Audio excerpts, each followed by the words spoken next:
I honestly do not know why you are reading every single page. It is over. Just sign the paper so Marcus and I can make our dinner reservation." Tiffany leaned against the heavy mahogany doorframe of the law office, twirling a strand of her expensive weave. She wore my husband's suit jacket draped over her shoulders like a stolen trophy. I did not look up from the divorce decree. I am Zora, 34 years old, and I was sitting in a high-end Atlanta law firm calmly signing away my marriage.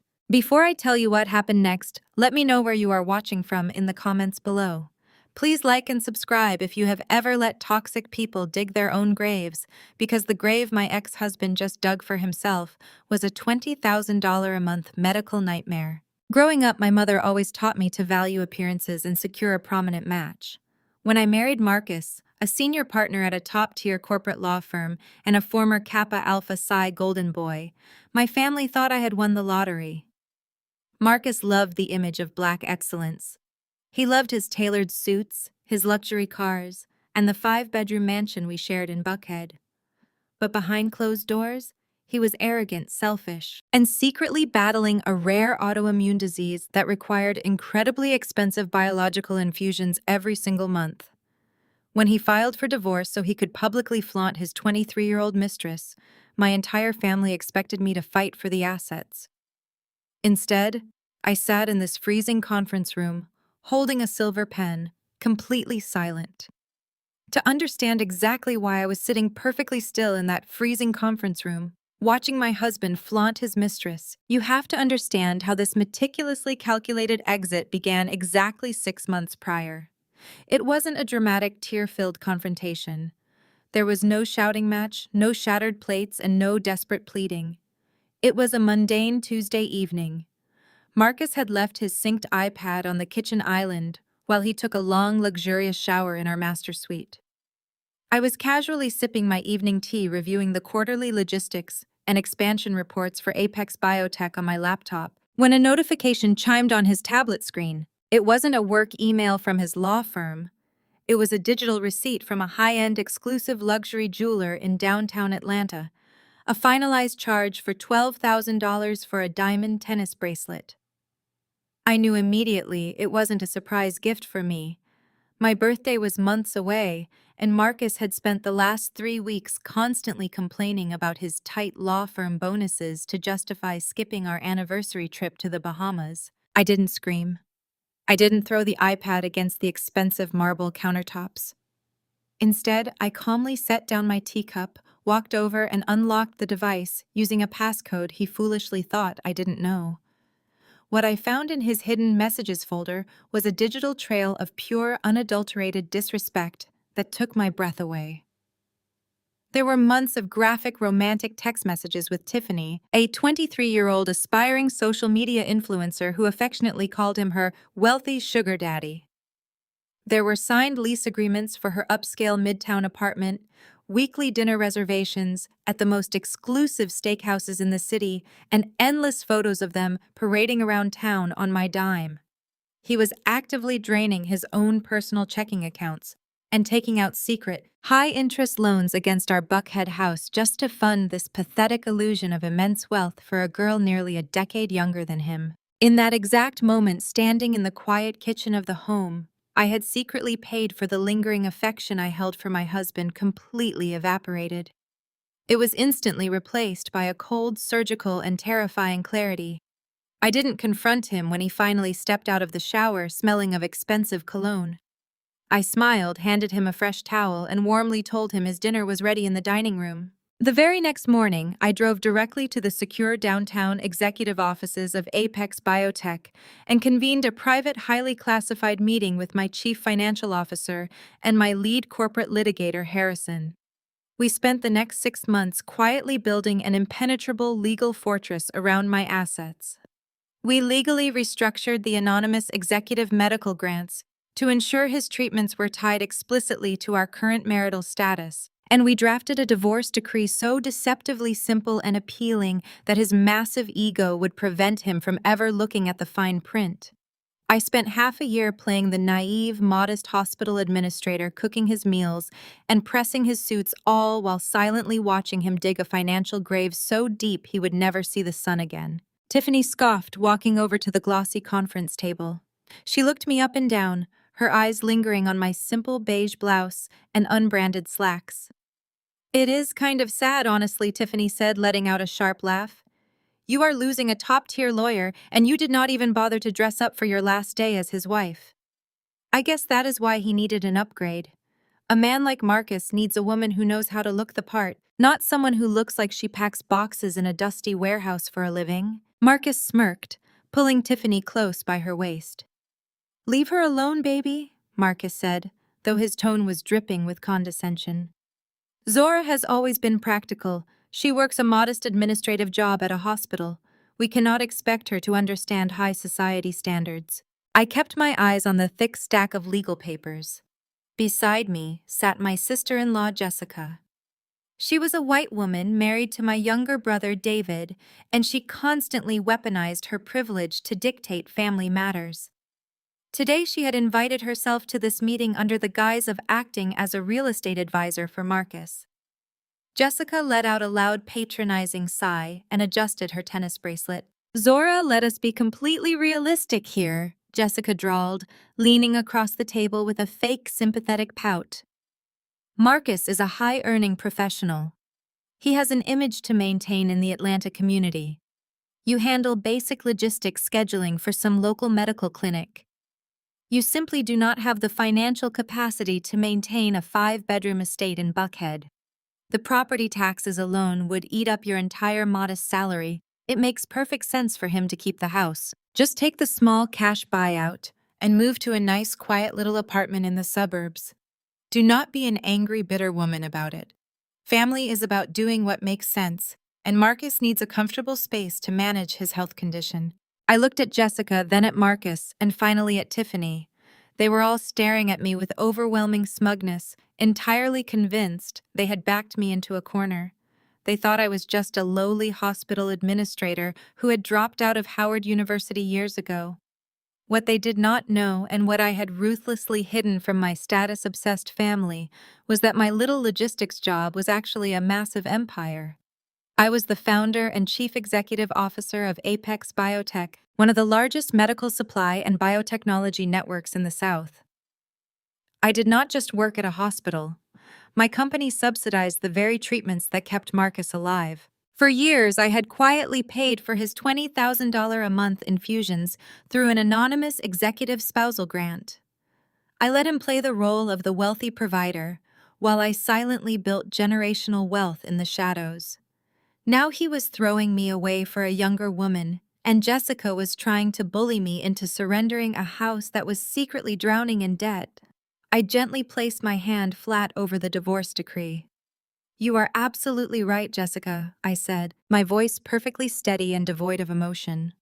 "I am a practical woman with a modest income. A 5-bedroom mansion is far too much for me to handle alone." I picked up the silver pen. I flipped to the final page. "I am waiving all mutual financial claims," I announced. "I do not want alimony. I do not want the luxury cars. Marcus, you can keep the Buckhead house. I surrender my half completely." Marcus clapped his hands. "Good girl," he said, puffing out his chest. "You are making the right choice, Zora." I signed my name with a deliberate flourish, legally severing myself from his life and his medical bills. I stood up and picked up my purse. "Enjoy the house, Marcus," I said, walking toward the door. "Enjoy your new life." They burst into triumphant laughter. They thought they had ruined me, but they were too foolish to realize the house had a hidden second mortgage Marcus could never afford. More importantly, by eagerly cutting financial ties, Marcus willingly signed away his medical grant. The heavy glass doors of the law firm closed behind me with a muted thud, shutting out the suffocating arrogance of my former life. Stepping onto the sun-baked pavement of the Atlanta parking deck, the oppressive summer heat wrapped around me. But for the first time in 5 years, I actually felt like I could breathe. The sharp clacking of my heels echoed against the concrete pillars, a steady and rhythmic beat that matched the newfound clarity settling deep in my chest. I unlocked my discreet black sedan, a reliable vehicle. I drove specifically to maintain the illusion of my modest income and slid into the driver's seat. The leather burned against my skin, but I hardly noticed. I tossed my purse onto the passenger side and pressed the ignition button. Before the engine could even settle into a quiet hum, the digital display on my dashboard lit up with an incoming call. The caller identification flashed the name of the one person capable of ruining my quiet victory. It was my mother, Brenda. I considered ignoring the call and driving straight back to my corporate headquarters, but I knew avoiding her would only fuel her righteous indignation. I tapped the screen to accept the connection. Before I could even offer a simple greeting, her voice blasted through the car speakers, shrill and dripping with absolute venom. "I simply cannot believe you just let him walk away without a fight!" My mother shrieked, skipping any form of hello. "I just got off the phone with Jessica, and she told me you surrendered the entire Buckhead estate to Marcus and that little fast girl. Have you completely lost your mind?" Zora. I pulled out of the parking space, carefully checking my mirrors. "Hello to you too, Mom. And yes, I let him keep the house. It is the best decision I have made in years." "The best decision," she scoffed loudly, the sheer volume of her outrage distorting the audio. "You have completely humiliated this family in front of the entire congregation. Do you have any idea what the ladies at First Baptist are saying about us right now? I had to walk into my sorority alumni meeting this morning, knowing that everyone is whispering behind my back. My own daughter throwing away a top-tier, high-earning black lawyer because she lacks the basic patience to keep a marriage together. You let him leave you for a child." "He cheated on me, Mom," I said smoothly, merging onto the busy afternoon highway. "He has been parading Tiffany around town for 6 months. He brought her to the divorce signing today. I am not going to fight for a man who disrespects me in public." "Men stumble, Zora!" my mother yelled, her tone shifting into that familiar, terrifyingly devout cadence she used to justify terrible behavior. "That is exactly why God gave women grace. You endure these little bumps in the road because you look at the bigger picture. You protect the family image, but you have always been too stubborn and too proud for your own good. You threw away true black excellence because you refused to compromise." Her words hit me with the force of a physical blow, not because they hurt, but because they perfectly encapsulated her entire toxic philosophy. Brenda cared more about the aesthetics of a successful marriage than she cared about my actual sanity. "Marcus is an elite attorney." My mother continued, her voice gaining a frantic lecturing rhythm. "He is a respected member of Kappa Alpha Psi. He sits on community boards. What exactly do you bring to the table, Zora? You dropped out of Howard University in your junior year to go work in some dusty warehouse. You spend your days packing medical boxes and answering phones for a local clinic. You should have been grateful a man of his incredible stature even looked your way." I gripped the steering wheel tightly, keeping my eyes fixed on the road ahead. The irony of her insults was almost suffocating. She thought my departure from Howard University was a tragic failure. She never bothered to learn that I left school because I had secured a massive angel investment to launch my own medical supply chain software. She genuinely believed my position at Apex Biotech was a low-level administrative role, packing cardboard boxes in a loading dock. She had no idea that I owned the entire corporate network, the warehouses, the supply routes, and the very ground Marcus walked on. "I am doing perfectly fine for myself, Mom," I replied, my voice remaining stubbornly calm. "My job provides more than enough for me to survive. I do not need Marcus or his prestige to validate my existence." "You are absolutely delusional," she snapped, her frustration boiling over into outright cruelty. "You are 34 years old, working a dead-end logistics job, and you just gave up a multi-million-dollar lifestyle because of your petty jealousy." Jessica was right. "You are just a bitter woman who cannot handle the fact that Marcus outgrew you. I am telling you right now. Zora, you need to turn your car around. You need to go back to that law firm, apologize to Marcus, and beg him to reconsider the settlement. If you let this divorce go through, you are going to end up alone and broke, and I will not let you drag my reputation down into the mud with you." I listened to her heavy breathing through the speakers. I realized in that exact moment that she would never change. She would always prioritize the shiny illusion of success over my well-being. She valued Jessica more than her own flesh and blood. I am not turning the car around, Mom, I said softly, but with absolute finality. If you care more about church gossip than my happiness, then we have nothing left to discuss. I pressed the red button, cutting off her frantic screaming forever. The silence in my car after disconnecting that call was profound. I did not feel an ounce of guilt. For years, I had quietly absorbed my mother's harsh criticisms and my husband's blatant disrespect, choosing peace over vindication. But peace built on lies is just a quiet prison. I drove back to my penthouse and slept more soundly than I had in a decade. The reality check I had orchestrated was already in motion, waiting like a hidden landmine for Marcus to take his next arrogant step. That step happened less than 24 hours later, right in the marble-floored lobby of the VIP medical lounge at Atlanta General Hospital. Marcus arrived for his monthly biologic infusion, expecting the royal treatment he felt he inherently deserved. He strode through the sliding doors wearing a custom-tailored navy suit, looking every bit the high-powered corporate attorney he loved to pretend he was. Trailing behind him was Tiffany, her phone held high, recording everything for her modest base of social media followers. "Hey guys, welcome back to my channel," Tiffany cooed into her camera, pouting her glossy lips. "Today, I am doing a day in the life vlog with my amazing man. We are at the VIP medical suite right now because Marcus gets these exclusive, super expensive health treatments. Only the best for us, right, babe?" Marcus chuckled, wrapping a hand around her waist and pulling her into the frame. "You know it. Black excellence means top-tier healthcare. We do not do standard waiting rooms." They approached the frosted glass reception desk with absolute entitlement. Marcus did not even bother to pull out his wallet. He tapped his manicured fingers on the counter and offered a charming, practiced smile to the receptionist. He was so used to paying a trivial $50 copay while my company secretly covered the astronomical balance. "Morning, Linda," Marcus said smoothly. "I am here for my 10 o'clock infusion. Go ahead and put the usual copay on the card you have on file.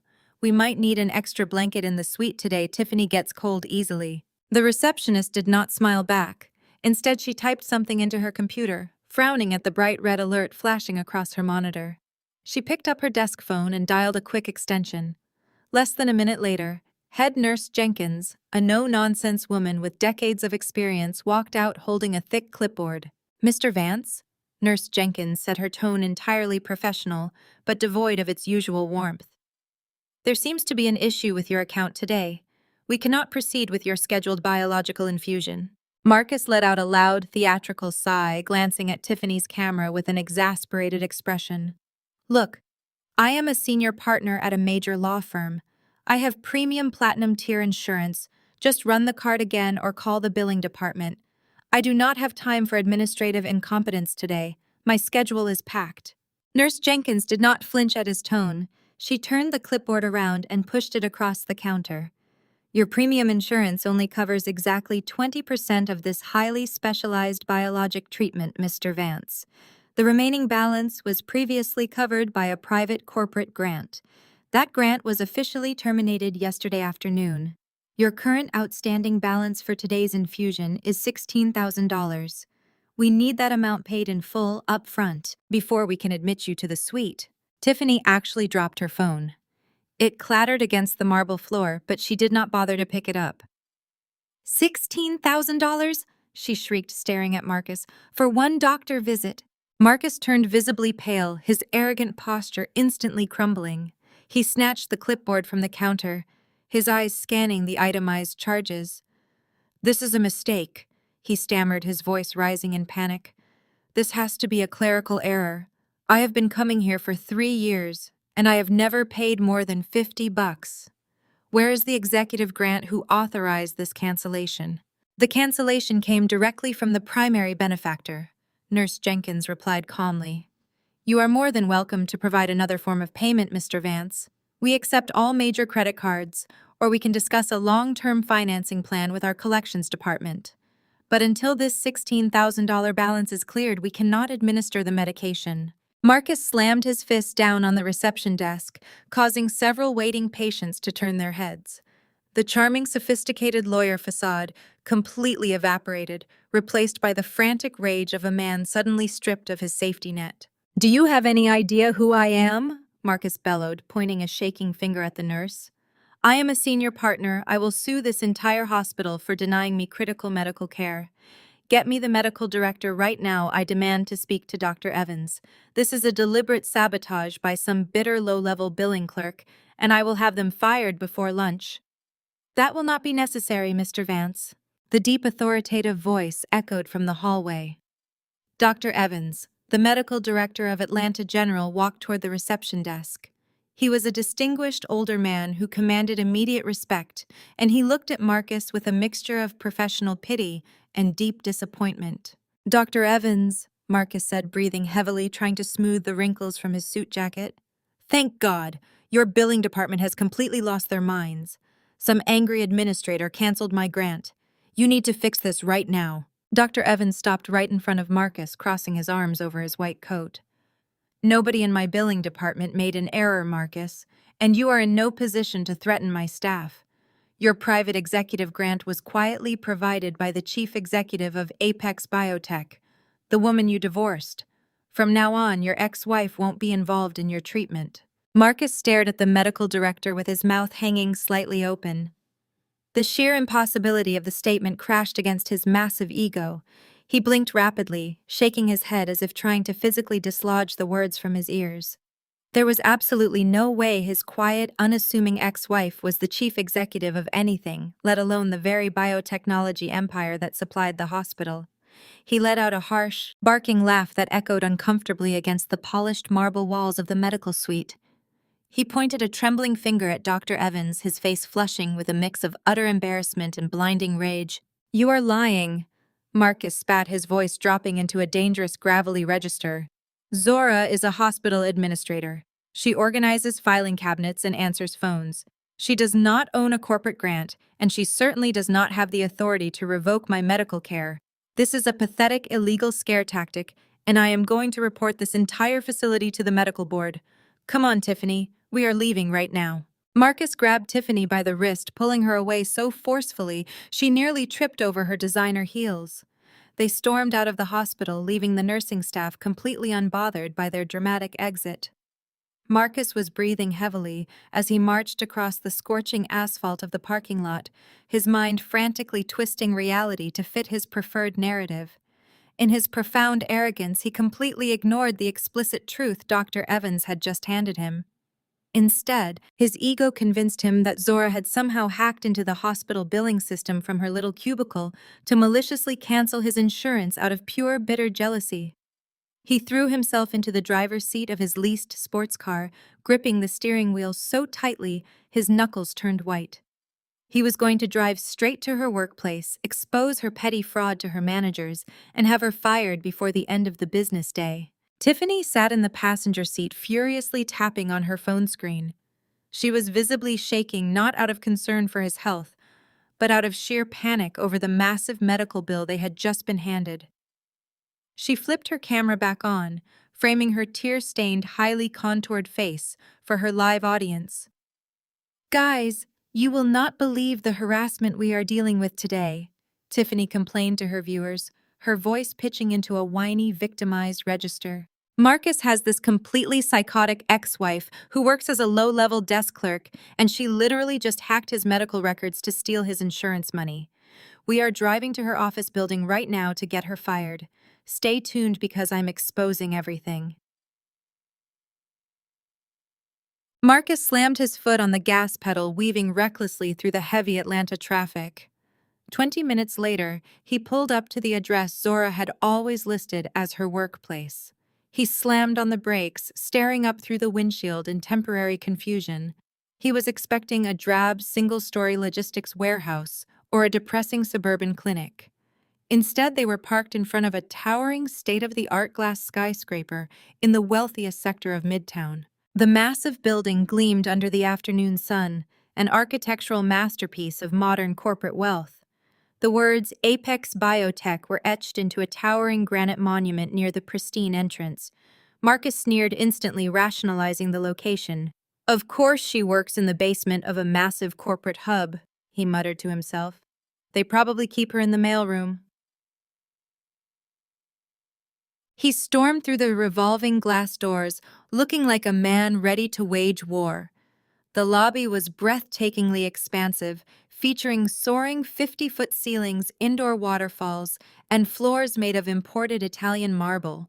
Sleek, unsmiling professionals in expensive suits walked briskly past them. Marcus ignored the intimidating atmosphere.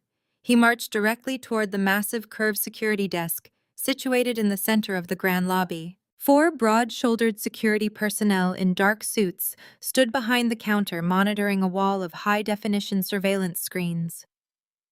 Tiffany trailed right behind Marcus, holding her phone up like a weapon, ensuring the camera captured every single angle of the impending confrontation. Marcus slammed his palm down onto the polished counter, startling a young receptionist standing nearby. "I need to speak to the facility manager immediately," Marcus demanded, projecting his voice so loudly it echoed across the quiet, sophisticated lobby. "I am looking for an administrative clerk named Zora Vance. Well, Zora, since the divorce went through yesterday, she works here in your billing or logistics department, and she just committed massive insurance fraud using your corporate network." The head of security, a towering, heavily muscled man with a stern, unreadable expression, slowly looked up from his monitor. He did not flinch at the yelling. He analyzed Marcus with the cold, calculating gaze of a man who handled corporate threats for a living. "Can I see your identification, sir?"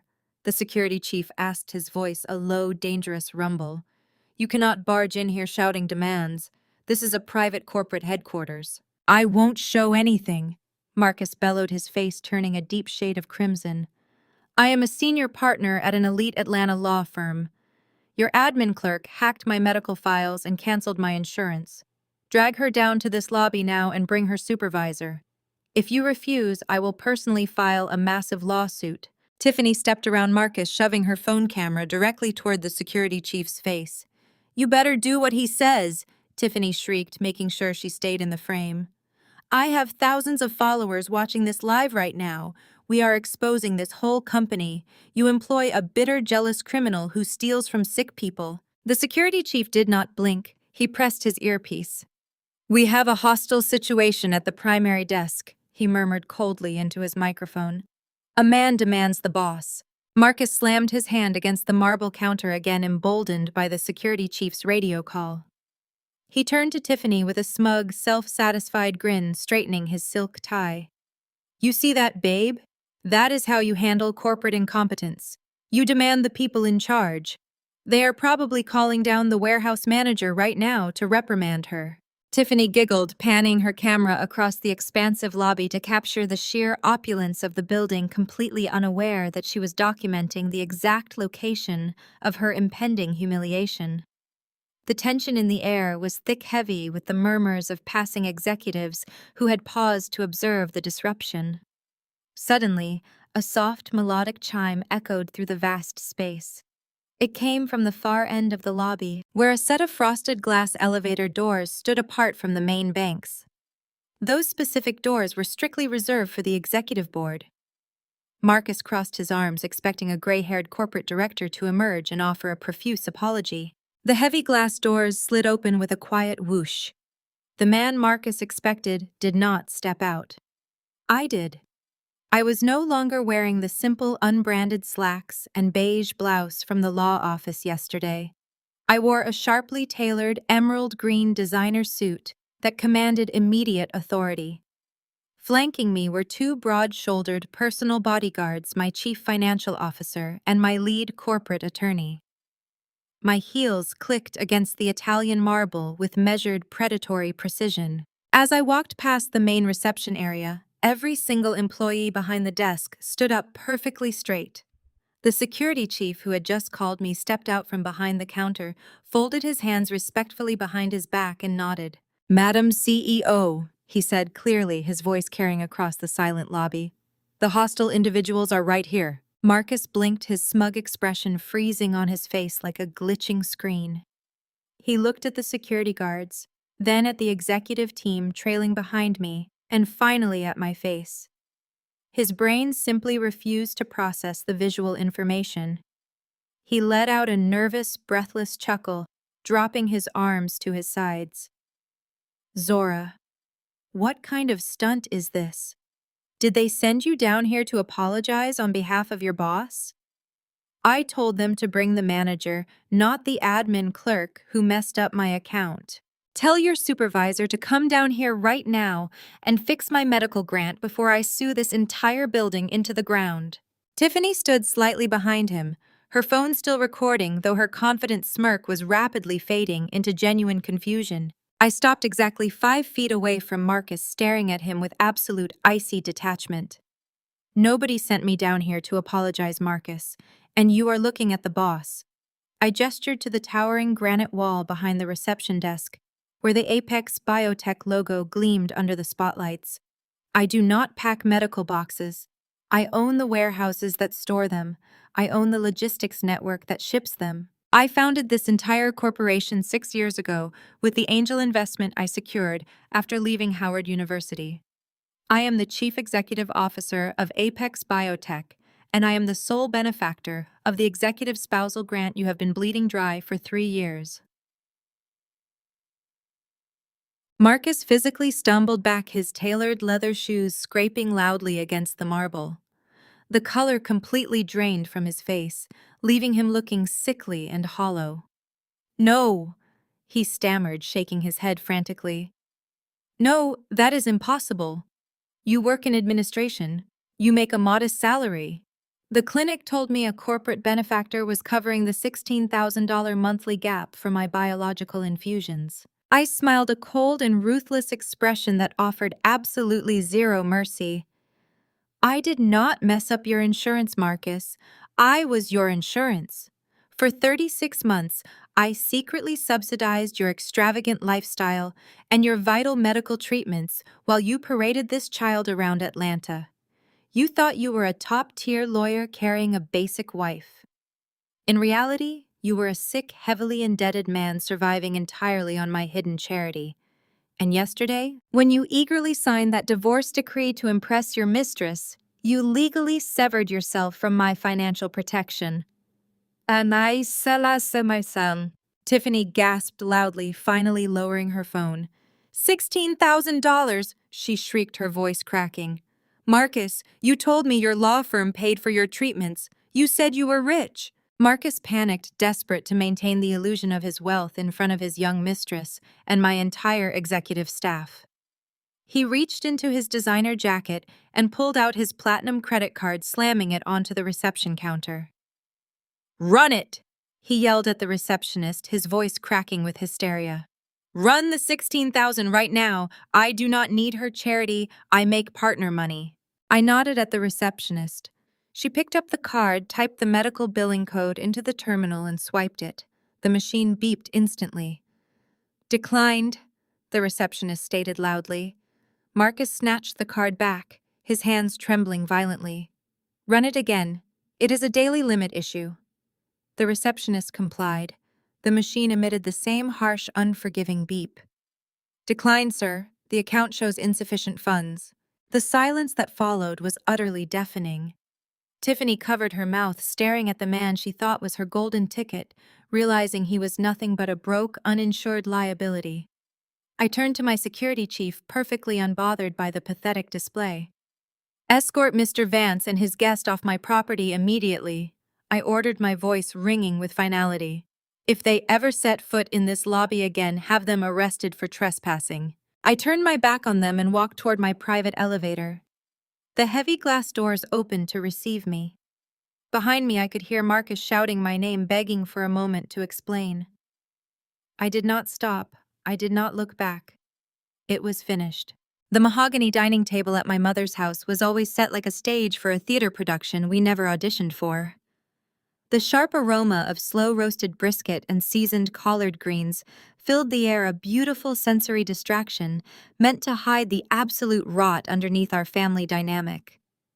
I walked into the dining room that Sunday evening, fully aware that the silent text messages and frantic voicemails Marcus had sent after his public humiliation in my corporate lobby had already reached this house. My younger brother David sat stiffly at the far end of the table, staring intensely at his water glass, while his wife Jessica held court. Jessica had her platinum blonde hair pinned back perfectly, her pale face flushed with a performance of deep tragic concern that she had obviously been rehearsing all afternoon. As soon as I took my seat across from her, she set her silver fork down with a loud theatrical clatter that instantly silenced the entire room. I honestly did not think you would have the nerve to show your face here today, Zora Vance. Jessica said, her voice trembling with a carefully manufactured tremor that screamed white savior complex. She reached over to touch my mother's hand, casting a sorrowful look across the table before locking her wide blue eyes onto mine. Marcus called us from the hospital parking lot yesterday, completely sobbing. He was completely humiliated, and he is genuinely shattered and terrified for his life because you maliciously cut off his critical medication. I have tried my best to understand the cultural nuances of this family since I married David, but this is just pure, unadulterated malice. You are acting exactly like the stereotypical angry, bitter black woman who would rather see her ex-husband suffer a massive medical emergency than see him move on with a beautiful woman who is much younger and prettier than you. The calculated weaponization of my identity rolled off me like water on stone. I leaned back in my leather chair, calmly watching Jessica paint herself as the grand defender of our family's morality. David remained entirely silent, his spineless nature preventing him from checking his wife's blatant disrespect. I looked over at my mother Brenda, whose posture was incredibly rigid, her fingers clutching a monogrammed linen napkin like a weapon. She was glaring at me with the kind of cold disappointment that had defined my entire childhood, her eyes scanning my emerald green designer suit with deep resentment. Jessica is absolutely right, Zora Vance, my mother declared, her voice booming with the practiced authority of a grand church matriarch. You walked into that corporate building yesterday and put on a disgusting show of pride just to embarrass a good, honorable man. Marcus is a senior partner, a pillar of our community, and an elite member of his fraternity. Who do you think you are, throwing your weight around and threatening his survival? I did not need him to spell it out. Preston had leveraged his family's old money connections to poison the well. The St. Clair family might have been secretly drowning in debt, but their name still carried immense historical weight in the deeply entrenched conservative financial circles of the South. Preston had called in every favor whispered into the ears of every country club golf buddy and painted me as a toxic, fraudulent liability. He wanted to paralyze me locally, making it impossible for me to conduct basic financial transactions in my own hometown. He was trying to create a desperate situation where I would be forced to surrender. My mother slammed her fist down on the table, rattling the expensive fine crystal wine glasses in silver. I do not want to hear your petty excuses. Zora, men make mistakes, but a real woman of character handles these domestic matters with quiet discretion and constant prayer. You do not air your dirty laundry in a public hospital lounge or a corporate lobby. Pastor Thomas called me this morning asking why Marcus's name was mentioned in some local tech news business scandal. Good morning, Sienna, Preston sneered. His voice was thick with unearned triumph and vicious satisfaction. I assume you have already heard the bad news from your friends over at Georgia Heritage Bank. It is truly a shame how quickly doors close when people find out who you really are. I told you last night that you do not belong in our world. Now you are getting a first-hand lesson in how real power operates. You must be incredibly proud of yourself, Preston, I replied, keeping my tone entirely flat. Calling in favors to freeze a few local checking accounts, it is almost adorable how hard you are trying. As a member of this African-American family, to call your billing department first thing tomorrow morning and reinstate that executive medical grant. It is just a matter of basic human decency. We cannot let your bitter jealousy jeopardize his health and our social standing. I looked at Jessica's arrogant, demanding face, then at my mother's furious expression, and finally at David, who was still too cowardly to speak a word in my defense. They genuinely believed that their exclusive social calendar and fragile church reputation were worth far more than my personal dignity. They wanted me to bow down, internalize the burning shame of Marcus's public betrayal, and finance his lifestyle just to keep up hollow appearances for their wealthy friends. They still foolishly thought they held the power to command me. They had no idea that the foundation of their entire existence was built on a fragile illusion that I could easily shatter with a single sentence. I reached down into my purse, feeling the smooth leather of the financial dossier I had intentionally brought with me, ready to unleash the next domino in their pristine, hypocritical world. Their massive, unchecked hubris would destroy them today. My mother did not notice the heavy leather folder I placed onto my lap. She was too busy hyperventilating over her own manufactured outrage, convinced that her loud authoritative tone would force me into submission. "I am giving you one final warning, Zora," my mother snapped, her voice dropping into a lethal quiet hiss that she usually reserved for disobedient children. "If you do not pick up your phone right now and fix Marcus's medical grant, you will no longer be welcome in this house. I will completely disown you.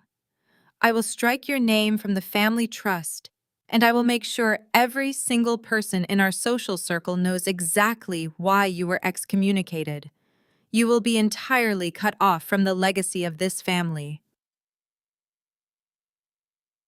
I let out a soft, genuine laugh. The sound of my amusement echoed through the tense dining room, causing my brother David to physically flinch.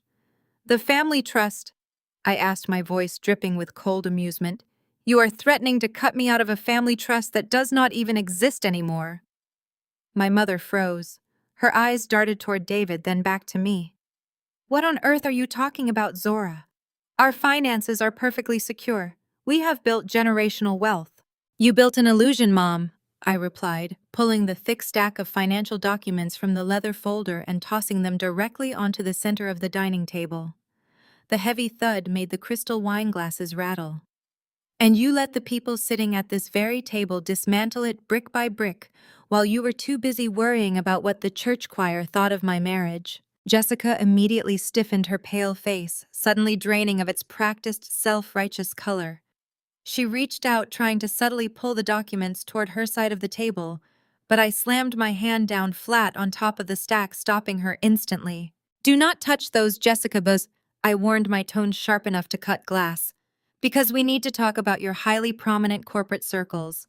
You love to sit at this table and play the wealthy, successful real estate mogul. You love to lecture me about high society standards and the prestige you brought to my brother's life." "I am a top producing agent in Atlanta," Jessica stammered, her voice pitching up nervously. "I have an elite client roster.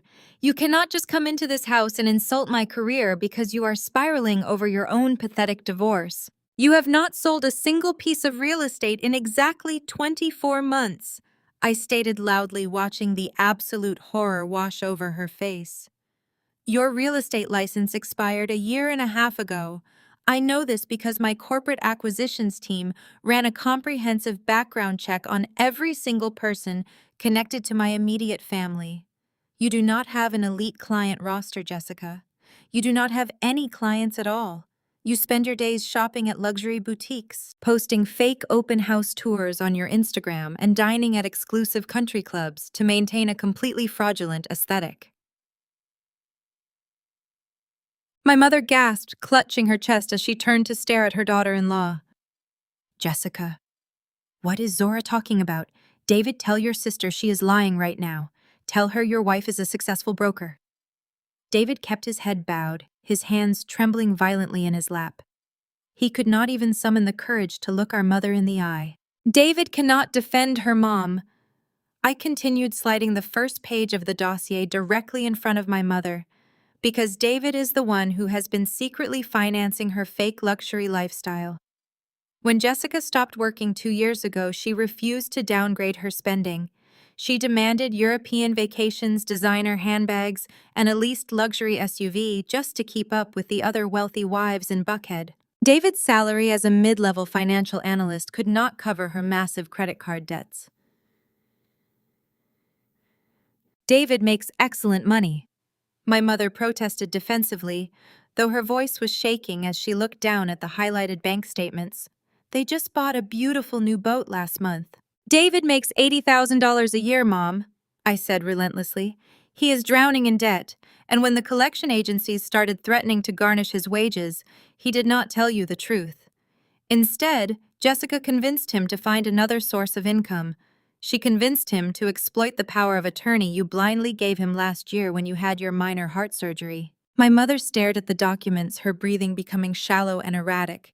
As her eyes scanned the highlighted transaction logs, the numbers printed on the pages told a devastating, undeniable story. Over the past 14 months, David has been systematically draining your primary retirement accounts.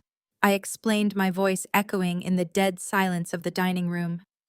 Every time Jessica needed to pay off her platinum credit cards, David transferred $5,000 out of your savings.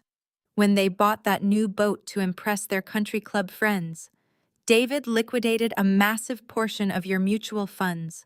Your entire generational wealth is completely gone, Mom. They stole your financial security to fund a fake upper-class fantasy. Jessica burst into loud theatrical tears, burying her face in her hands. It was a loan, she sobbed aggressively. We were going to pay it back as soon as the market stabilized. You are twisting everything to make me look like a monster. You are a parasite, I said coldly, watching her performative tears fall onto the expensive mahogany table. You intentionally targeted a weak, insecure man, and you completely used his pathetic fear of losing you to ruthlessly rob his own mother blind. You have absolutely no money of your own, you have no successful career, and you most certainly possess absolutely no high society status. The sheer weight of that truth crashed down on the dining room, obliterating the illusion of our family's Sunday dinner. For a long moment, the only sound was the low hum of the air conditioning and the sharp intake of Jessica's breath. She stared at me, her wide blue eyes darting wildly around the room as she realized her perfectly curated facade had just been entirely dismantled. She immediately reverted to her most reliable defense mechanism. She buried her face in her hands and began to sob loudly, her shoulders shaking with aggressive, performative grief. She peeked through her fingers at my brother, silently demanding him to shield her from the consequences of her own actions. "David, do something!" Jessica wailed, her voice cracking in a high-pitched, hysterical shriek. "Are you really going to sit there and let your sister attack me like this? I have tried so hard to fit into this family, and she is just trying to destroy us because her own marriage is a complete failure." My mother, Brenda, was still struggling to process the massive financial dossier sitting right in front of her. Her hands hovered over the printed bank statements, trembling so violently she could barely turn the pages. She looked at the highlighted withdrawals from her retirement accounts, the thousands of dollars siphoned away month after month, and her face contorted with a mixture of absolute denial and rising panic. She looked up at David, her golden child, desperate for him to provide a reasonable explanation that would make this nightmare disappear. "David," my mother said, her voice dropping into a desperate, pleading whisper. "Tell me this is just a cruel trick. Tell me Zora fabricated these documents to get back at us. You did not touch my retirement funds, did you?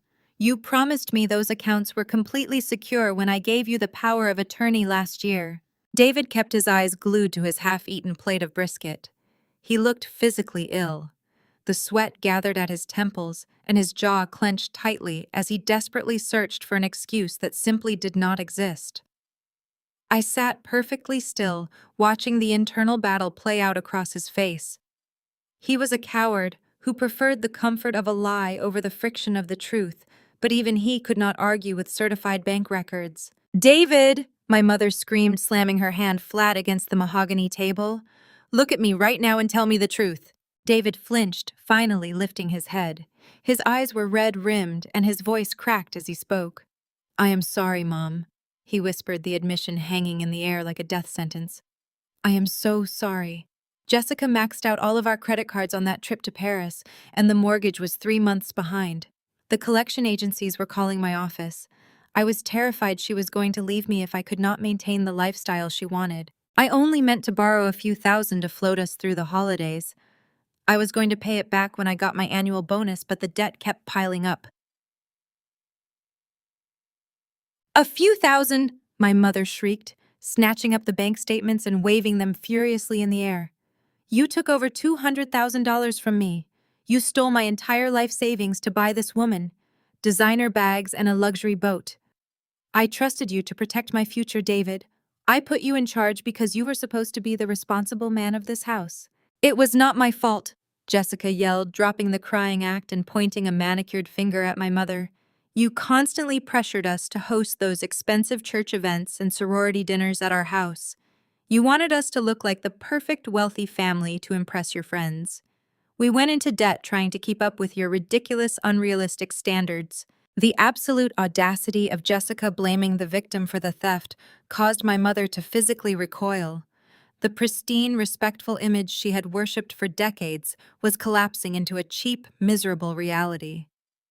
Brenda turned her furious, tear-filled eyes toward me, her expression shifting from devastating betrayal to desperate calculation. Zora. My mother gasped, reaching across the table toward my leather folder. You have a massive biotechnology company. You have millions. You just said so yourself. You have to fix this. You have to replace the funds David took so I do not lose my house. You can hire a team of lawyers to clean up David's mess before this gets out to the public. I looked at her extended hand, entirely unbothered by her sudden desperation. Are you seriously asking me for a bailout? Mom, 10 minutes ago, you were threatening to disown me and strike my name from a family trust that David had already drained dry? You ordered me to finance the man who cheated on me just to protect your social standing. You allowed Jessica to sit here and call me a bitter black woman while wearing jewelry bought with your stolen money. You are my daughter, she cried out, tears streaming down her face. You cannot just walk away and let your family fall apart. We need your help. You do not need a daughter, I replied, standing up and smoothing the wrinkles from my emerald green suit. You just need a new wallet to bleed dry. I am not stepping in to save you. I am not covering David's theft, and I am certainly not funding Jessica's fraudulent aesthetic. You all made your choices based on lies, and now you get to live with the consequences. I picked up my purse, leaving the financial dossier on the table.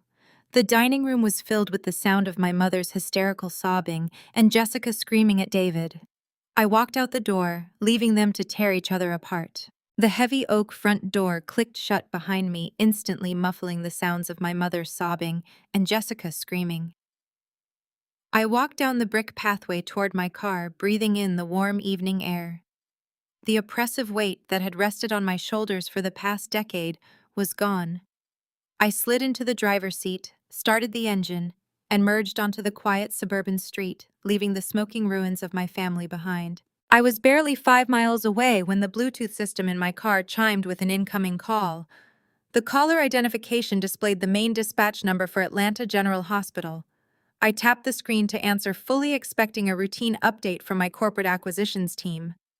Instead, the frantic voice of the emergency room charge nurse filled the cabin. Madam CEO, the nurse said, her voice tight with urgency. I apologize for calling your personal line on a Sunday evening, but we have a critical situation in the emergency department. Marcus Vance was just brought in by ambulance. He collapsed at a restaurant about 20 minutes ago. His autoimmune condition has flared up aggressively because he missed his scheduled biological infusion yesterday. His system is crashing, and his companion is currently causing a massive disruption in the triage waiting area.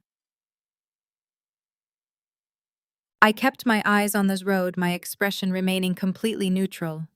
What is the specific issue regarding his companion? I asked calmly. If he requires emergency stabilization, standard protocol dictates that you treat the immediate physical crisis, regardless of his insurance status. We have stabilized him in a standard emergency bay, the nurse explained quickly. The issue is that the woman with him is screaming at our staff. She is demanding that we transfer him to the private VIP recovery wing immediately. We tried to process his admission, but his primary insurance rejected the luxury suite upgrade. We attempted to run the 3 different credit cards she provided, and every single one of them was declined. She is threatening to sue the hospital for malpractice, claiming we are intentionally denying a wealthy senior partner his rightful accommodations. We needed your authorization on how to proceed with the billing limitations. Do not authorize a single upgrade. I instructed pulling my car into the left lane to make a U-turn toward the downtown medical center. Marcus Vance is no longer affiliated with Apex Biotech, and he is no longer entitled to any corporate privileges.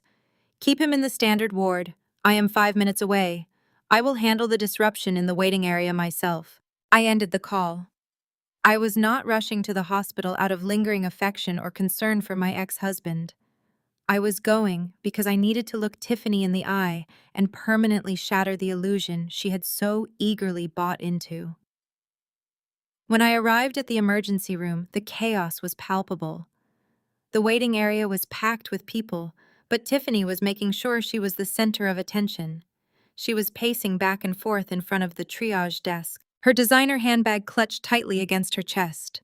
She was yelling at a young admissions clerk, oblivious to the stares of the exhausted patients sitting in the plastic chairs around her. "You people are absolutely incompetent," Tiffany screeched, waving a declined credit card in the air. "Marcus is a top-tier lawyer. He makes hundreds of thousands of dollars a year. Run the card again. You need to move him to a private suite right now before I call his partners and have your entire medical license revoked." I walked through the sliding glass doors, the sharp click of my heels cutting through the noise of the busy emergency room. The security guards near the entrance immediately stood up straighter as they recognized me. I walked directly up behind Tiffany, looking at the exhausted admissions clerk, who let out a visible sigh of relief. "The machine is not broken, Tiffany," I said, my voice echoing clearly over the commotion. "The money is simply gone." Tiffany spun around, her eyes wide with shock. She looked at my pristine emerald suit, then down at the declined credit card in her hand. "Zora, what are you doing here? Did you do something to his bank accounts? We were sitting at dinner and he just passed out, and now this stupid hospital is treating him like some kind of charity case. You have to tell them to move him to the VIP suite. You own the company that runs this place." I crossed my arms, staring at her with absolute pity. "I am not telling them to do anything. Marcus is receiving the exact standard of care that his actual unsubsidized insurance plan covers. He is in a shared room with a curtain partition just like every other ordinary citizen in this city." "But he is rich," Tiffany protested, her voice cracking as the panic finally began to set in. "He is a senior partner. He has platinum cards. Why are they all declining?" "He is drowning in massive debt," I stated coldly, forcing her to confront the brutal reality of her situation. "Marcus makes a decent salary, but he spends every single penny trying to maintain the aesthetic of black excellence. Those platinum cards are completely maxed out. His car is leased. The designer suits he wears are financed. For the past 3 years, the only reason he had any disposable income to spend on expensive dinners and a secret mistress was because my hidden corporate wealth was quietly covering his massive medical bills and his foundational living expenses." Tiffany shook her head frantically, stepping back as if my words were physically burning her skin. "No, that is impossible. He told me he was taking the Buckhead mansion in the divorce. He told me we were going to live there. He took the house because I let him," I corrected her softly. "He has absolutely nothing left, Tiffany." While my family sat in their suburban home, desperately trying to piece together the shattered remnants of their fake wealth, the final act of Marcus and Tiffany's pathetic romance was playing out in a standard emergency room bay at Atlanta General. I did not have to be physically standing inside that cramped, sterile hospital room to know exactly how the miserable scene unfolded. The emergency department charge nurse, who had grown incredibly fond of me after the chaotic lobby incident, was more than happy to provide a highly detailed account of the ensuing medical disaster. Tiffany had stormed out of the hospital earlier that afternoon, desperately driving her leased convertible straight to the Buckhead mansion. She was completely convinced that Marcus had successfully secured the luxurious 5-bedroom estate in our divorce settlement. She was fully expecting to pack an overnight bag full of designer clothes and perhaps find a hidden stash of emergency cash in his mahogany desk. Instead, she arrived at the property to find the heavy iron gates locked shut and a bright neon foreclosure notice aggressively taped to the massive front door. The brutal reality of his secret second mortgage, the one he had recklessly taken out to finance their extravagant affair and his luxury car, had finally caught up with him. The bank had seized the property the exact moment my hidden corporate income stopped flowing into his depleted accounts. Furious, humiliated, and utterly panicked, Tiffany drove straight back to the hospital. She marched past the busy triage desk, no longer bothering to record a glamorous vlog for her social media followers. Her perfectly contoured face was twisted into a mask of pure, unadulterated rage. She ripped open the thin fabric curtain of the standard emergency bay where Marcus was lying. The harsh fluorescent lights illuminated his pale, sweaty face. He was hooked up to a basic saline drip, looking entirely diminished without his tailored suit and his arrogant swagger. Marcus looked up, a weak, hopeful smile attempting to form on his dry lips. He reached out his trembling hand, expecting his beautiful, adoring young mistress to comfort him in his hour of desperate need. Tiffany did not reach back. She slapped his hand away so hard the intravenous line violently rattled against the metal bed frame. "You completely lied to me!" Tiffany shrieked, her voice easily carrying over the rhythmic beeping of the hospital monitors. "I just drove all the way to the Buckhead house. Marcus, there is a massive foreclosure notice taped to the front door. The bank changed all the locks. You told me you won the house in the divorce. You told me we were going to live there together. You promised me a rich lifestyle." Marcus tried to sit up, his face flushing with fresh panic as the illusion of his wealth rapidly evaporated in front of the only person he still wanted to impress. "Tiffany, baby, please calm down," he pleaded, his voice cracking with absolute desperation. "It is just a temporary banking error. Zora is just playing some bitter, vindictive game with the mortgage company to scare us. I am a senior partner at a prestigious law firm. I will call my firm tomorrow morning and we will clear this entire mess up immediately. Just sit down and hold my hand." Sa. Tiffany let out a loud, mocking laugh that held absolutely zero sympathy. "You are not clearing up anything, Marcus," she yelled, pointing an accusatory finger directly at his chest. "Zora told me the absolute truth in the lobby today. You are drowning in massive debt. You took out a second mortgage to pay for my apartment and those stupid designer trips. You do not have any actual money of your own. Your entire luxurious lifestyle was being completely subsidized by your ex-wife." Marcus grabbed the thin hospital blanket, his breathing becoming shallow and frantic as the medical monitor beside him began to beep rapidly. "I am still a highly respected lawyer," he shouted back, desperately clinging to the last shred of his crumbling identity. "I make excellent money at the firm. We can rebuild everything once I get out of this hospital and get back to work." "You are not going to rebuild anything with me." Tiffany snapped her eyes, scanning his pathetic state with absolute disgust.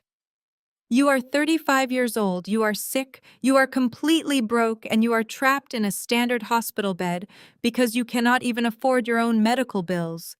I am 23 years old. I am not about to waste the best years of my life playing a minimum wage nurse to a bankrupt man who cannot even afford to take me to a decent dinner." Marcus stared at her, tears of profound humiliation finally pooling in his eyes. He opened his mouth to beg, but the words completely failed him. Tiffany did not offer a single ounce of comfort. Instead, her sharp eyes darted to the small plastic bedside table. Resting right next to his plastic water cup was the heavy diamond-encrusted designer watch I had purchased for his 30th birthday. It was the only item of genuine value he currently possessed. Without a single second of hesitation, Tiffany snatched the heavy gold watch off the table and dropped it directly into her designer handbag. "Consider this my severance package for wasting 6 long, miserable months of my young life," Tiffany stated, zipping her expensive purse shut with a loud, definitive click. "You are absolutely nothing without Zora, Marcus. Have a nice life."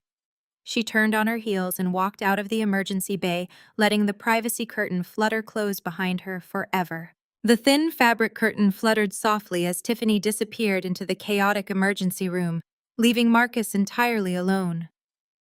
The reality of his complete isolation crashed down on him with devastating force. He was a senior partner at an elite Atlanta law firm, a man who prided himself on his impeccable reputation and undeniable Black excellence. Yet he was currently trapped in a standard triage bed, completely broke, uninsured, and abandoned by the young mistress. The rhythmic beeping of the heart monitor next to his bed seemed to mock his sudden downfall. He closed his eyes, taking a deep, shuddering breath, as the physical pain of his autoimmune flare-up burned through his joints. He needed his biological infusion immediately, but he had absolutely no way to pay the $16,000 upfront cost. Panic clawed at his throat, but Marcus quickly pushed it down, replacing his fear with a familiar toxic surge of blinding arrogance. He was not a helpless victim. Zora thought she could humiliate him and discard him like trash. But she had severely underestimated his ruthless legal expertise. Marcus reached with trembling fingers for his smartphone, which was resting on the sterile hospital tray. He bypassed his massive list of unpaid medical alerts and immediately dialed the direct cell phone number of his managing partner, Richard Sterling. Richard was an older, fiercely aggressive attorney who thrived on high-stakes litigation. He had mentored Marcus for years, teaching him how to exploit legal loopholes and destroy opposing counsel with aggressive intimidation tactics. The phone rang exactly 3 full times before Richard answered, his harsh voice sharp and impatient. "Marcus, where exactly are you?" Richard demanded, skipping any form of professional greeting. "You missed 2 critical client meetings this afternoon, and your secretary has no idea where your files are. We have a massive corporate merger closing on Friday." "Richard, I am currently admitted at Atlanta General Hospital," Marcus replied, forcing his voice to sound strong and commanding despite the severe pain radiating through his chest. "I had a sudden medical emergency, but that is not why I am calling you on your private line. I need you to assemble our most aggressive litigation team immediately. I am filing a massive lawsuit against my ex-wife Zora Vance first thing tomorrow morning." Richard let out a heavy, irritated sigh. "Marcus, you literally just finalized your divorce decree yesterday. I saw the paperwork myself. You walked away with the Buckhead mansion and 0 alimony obligations. It was a clean break. Why on earth are you trying to drag her back into court when you have major corporate clients waiting on you?" "Because she committed massive financial fraud during the asset discovery phase," Marcus shouted, ignoring the sharp pain shooting through his lungs. "Zora lied to me, Richard. She lied to the judge, she lied to her legal counsel, and she lied on every single financial disclosure document we filed. For the past 6 years, she pretended to be a low-level hospital administrator, making $50,000 a year. But I just found out she is the founder and chief executive officer of Apex Biotech. She owns a multi-million-dollar biotechnology empire, and she hid every single penny of that corporate wealth in offshore accounts and shell companies to protect it from our divorce settlement. I am legally entitled to half of her entire fortune, and I am going to bleed her dry." The line went completely silent for several seconds. Marcus could hear Richard processing the magnitude of this revelation. Apex Biotech was a massive player in the southern medical supply chain, and acquiring half of its corporate valuation would bring millions of dollars into their law firm through contingency fees. Marcus smiled grimly, knowing he had hooked his greedy mentor. "Are you absolutely certain about this, Marcus?" Richard asked, his tone shifting from irritated to intensely focused. "Because if she intentionally concealed a corporate empire of that magnitude during a finalized divorce proceeding, that is a severe violation of the law. A judge will absolutely crucify her. We can file an emergency injunction to freeze all of her personal and corporate assets by tomorrow afternoon. We can force her to surrender half of her company equity, and we can easily demand $50,000 a month in retroactive spousal support based on her actual income bracket." "I am entirely certain," Marcus confirmed, a renewed sense of arrogant superiority flooding his system. "She humiliated me today, Richard. She maliciously canceled my executive medical grant to prove a point, and now she thinks she can just walk away with millions while I struggle to pay my hospital bills. I want you to draft the most ruthless, punishing lawsuit this firm has ever produced. I want her corporate bank accounts frozen. I want her summoned to court for a public deposition, and I want to legally force her into complete submission. By the time we are done with her, she will be begging me to accept a massive settlement just to keep her precious company out of bankruptcy." "Consider it done," Richard agreed smoothly. I will have our senior litigation team work through the night to draft the emergency motions. Focus on your recovery, Marcus. We are going to destroy her. Marcus ended the call and dropped his phone back onto the sterile tray. He leaned his head against the thin hospital pillow, a cruel, triumphant smile spreading across his pale face. Tiffany may have abandoned him, and his bank accounts may have been frozen, but none of that mattered anymore. He was a brilliant legal predator, and he was about to unleash hell on the woman who dared to challenge his supremacy. He closed his eyes, completely convinced that his superior intellect would easily secure the millions he desperately needed to survive. He had no idea that his entire legal strategy was a pathetic, foolish delusion, and that Zora had already anticipated his greedy retaliation months ago. The heavy oak doors of the Fulton County Superior Court swung open, and Marcus marched into the room with his managing partner, Richard Sterling. They looked like predators entering an arena they completely owned. Marcus wore a freshly pressed charcoal suit, desperately trying to mask the physical exhaustion of his worsening medical condition with absolute arrogance. He glanced across the wide aisle separating the plaintiff and defense tables, fully expecting to see me cowering beside a cheap, court-appointed attorney. Instead, he stopped dead in his tracks, his confident swagger evaporating instantly. I was seated perfectly upright at the solid defense table, flanked by three of the most feared corporate litigators in the state of Georgia.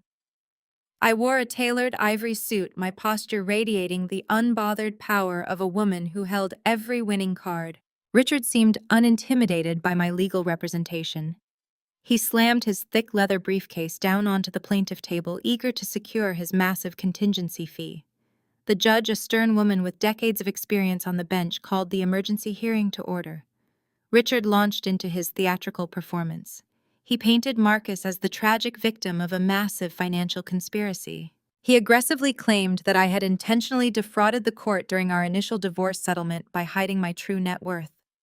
He demanded an emergency freeze on all my personal bank accounts, a mandatory surrender of 50% of my corporate equity in Apex Biotech, and an immediate order for $50,000 a month in retroactive spousal support to cover Marcus's staggering medical debts. Richard spoke with absolute conviction, convinced he was about to secure a multi-million-dollar payout. I did not flinch. I did not interrupt. I turned to my lead attorney slowly, a sharp-eyed man named Harrison, and gave him a subtle nod.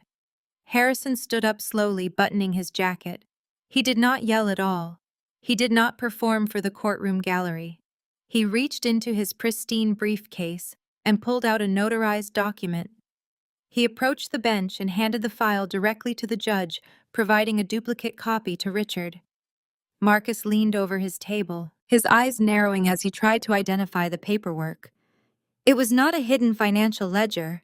It was the exact divorce decree Marcus had gleefully signed few days ago in his own law office. Your Honor. Harrison began, his voice ringing with chilling clarity across the silent courtroom. Opposing counsel is attempting to fabricate a narrative of financial concealment that simply does not exist in reality. My client Zora Vance did not hide her corporate assets during the discovery phase of this divorce.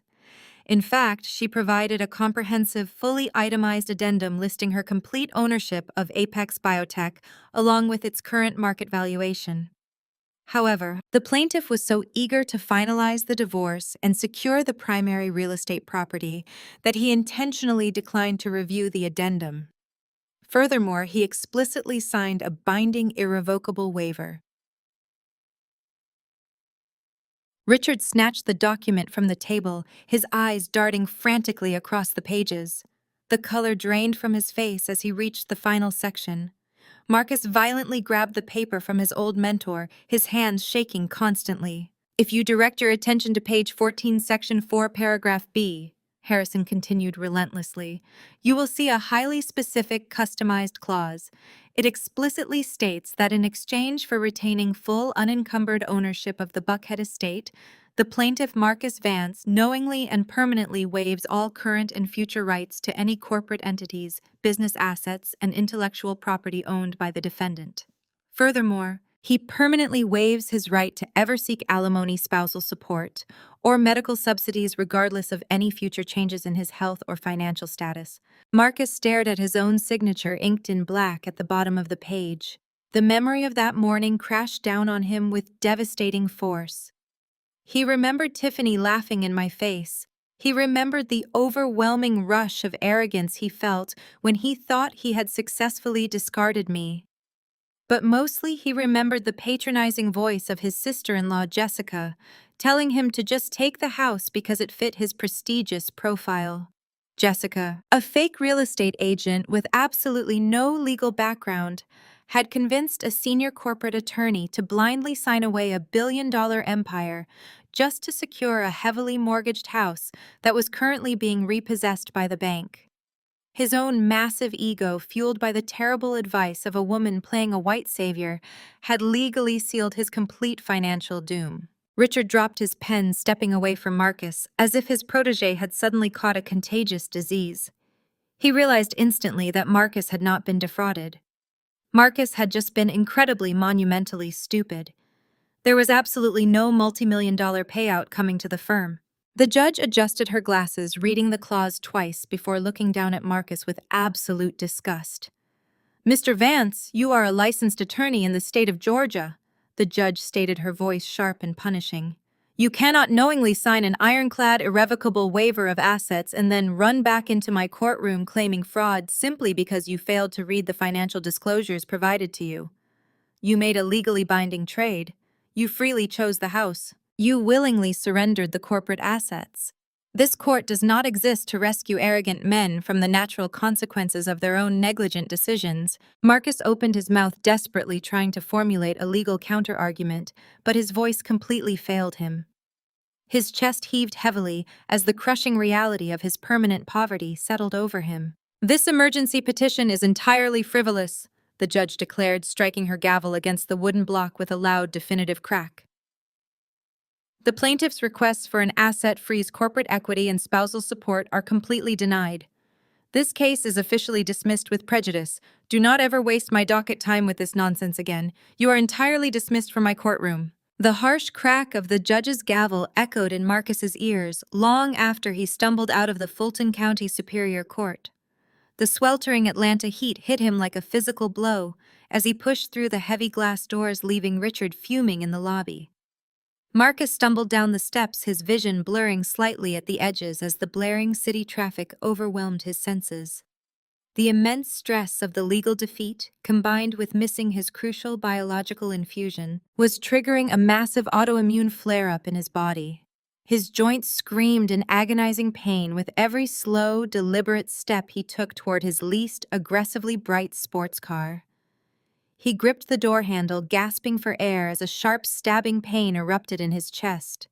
His usually immaculate posture crumbled, and he slumped against the vehicle, sweating profusely through his expensive suit. He knew he was experiencing a severe medical crisis, but without my secret corporate grant subsidizing his health care, his financial options had dwindled to absolute zero. Marcus managed to drag himself into the driver's seat, his hands trembling so violently he could barely press the ignition button. He navigated through the downtown traffic in a hazy, agonizing blur, eventually pulling into the parking lot of a standard mid-tier public clinic. He could no longer afford the luxurious VIP suites at Atlanta General, and sitting in a cramped, brightly lit waiting room alongside regular patients bruised his fragile ego. He waited for 3 excruciating hours, clutching his chest and grinding his teeth in pure frustration before a fatigued intake nurse finally called his name. The clinic doctor, a stern specialist named Dr. Harrison, reviewed Marcus's rapidly deteriorating vital signs with a deeply troubled expression. Dr. Harrison shone a small penlight into Marcus's eyes, checking his responsiveness before looking down at the bloated, inflamed joints in his hands. Marcus tried to maintain his arrogant facade, demanding a quick steroid injection so he could return to his law firm to do damage control. Dr. Harrison shook his head grimly, closing the medical chart with a heavy sigh. "A standard steroid injection is not going to save you this time, Mr. Vance." Dr. Harrison stated, his voice laced with absolute medical certainty. Your autoimmune disease has entered a highly aggressive advanced stage of systemic failure. Because you missed your previous infusion window, your body developed a severe resistance to the baseline medications. Your white blood cells are currently attacking your major organs. If we do not intervene immediately, you are looking at permanent irreversible organ damage or a fatal systemic crash within weeks. Marcus felt the remaining blood drain from his face. The cocky lawyer persona instantly vanished, replaced by the sheer terror of a man facing his own mortality. He gripped the edge of the examination table, his knuckles turning stark white. "What are my options, doctor?" Marcus pleaded, his voice cracking with desperation. "I need you to fix this immediately. I cannot die. I am a senior partner at a major law firm. I have an important corporate career. You have to save me right now." Dr. Harrison leaned back on his stool, his expression completely devoid of sympathy for Marcus's superficial boasting. "There is exactly one viable medical option left to stabilize your condition," Dr. Harrison explained, pulling a glossy brochure from a nearby file cabinet. "It is an advanced, highly specialized blood filtering therapy that essentially scrubs and resets your immune system at a cellular level. It is a groundbreaking procedure, and it has a 99% success rate for patients in your specific critical stage of organ failure." Marcus let out a loud, shuddering breath of profound relief. He wiped the cold sweat from his forehead, a weak, arrogant smile slowly returning to his pale lips. "Thank God," Marcus breathed heavily. "Book the procedure for tomorrow morning. I do not care how long it takes. Just hook me up to the machine and filter my blood." "It is not that simple, Mr. Vance," Dr. Harrison cautioned, holding up a hand to stop Marcus's demanding tirade. "This specific blood filtering technology is highly guarded and strictly controlled. It is exclusively distributed in the southern United States by a newly formed massive medical conglomerate that recently acquired all regional licensing rights. Because this treatment is an experimental therapy standard, public insurance policies absolutely refuse to cover it. You must apply for direct authorization from the conglomerate's distribution board." Marcus scoffed loudly, waving his hand in a dismissive gesture. His massive ego immediately blinded him to the obvious warning signs. He was convinced that his superior intellect could easily manipulate the public healthcare system. "I am not worried about a little bureaucratic red tape, doctor," Marcus bragged, adjusting his wrinkled collar. "I am an elite corporate attorney. I know exactly how to bypass corporate billing departments. If insurance denies the claim, I will apply for state aid, or I will force their financial office to put me on a phantom payment plan that I can delay in litigation for years. I know how to play the legal system perfectly well. Send the referral over to this medical conglomerate right now. I will handle the financial paperwork myself." Dr. Harrison looked at Marcus with a mixture of professional detachment and quiet pity. The doctor knew exactly how stringent the new conglomerate's billing requirements were, but he was not paid to argue with delusional, arrogant patients. He simply nodded, printed out the referral forms, and handed them to Marcus. Marcus snatched the paperwork with a triumphant smirk, feeling incredibly relieved. He truly believed he had outsmarted death and financial ruin. He marched out of the clinic, fully confident that he could easily bully this faceless corporation into giving him the treatment for free. He was entirely oblivious to the undeniable fact that the massive conglomerate holding the exclusive rights to his survival was owned, operated, and controlled by the woman he had just attempted to destroy in court. Marcus's arrogant march toward salvation lasted exactly 48 hours before his failing body completely betrayed his fragile delusion. He never managed to file the financial paperwork for his experimental treatment. Instead, he collapsed on the pristine hardwood floor of a rented luxury apartment he could no longer afford. When he woke up, he found himself confined to a standard-issue hospital wheelchair, his breathing shallow and his joints screaming in unrelenting agony.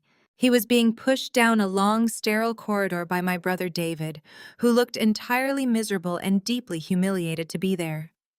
David had been reluctantly drafted into this miserable rescue mission by his wife Jessica, who marched a few steps ahead of them with her head held high. Jessica was absolutely determined to salvage her severely damaged reputation within our family.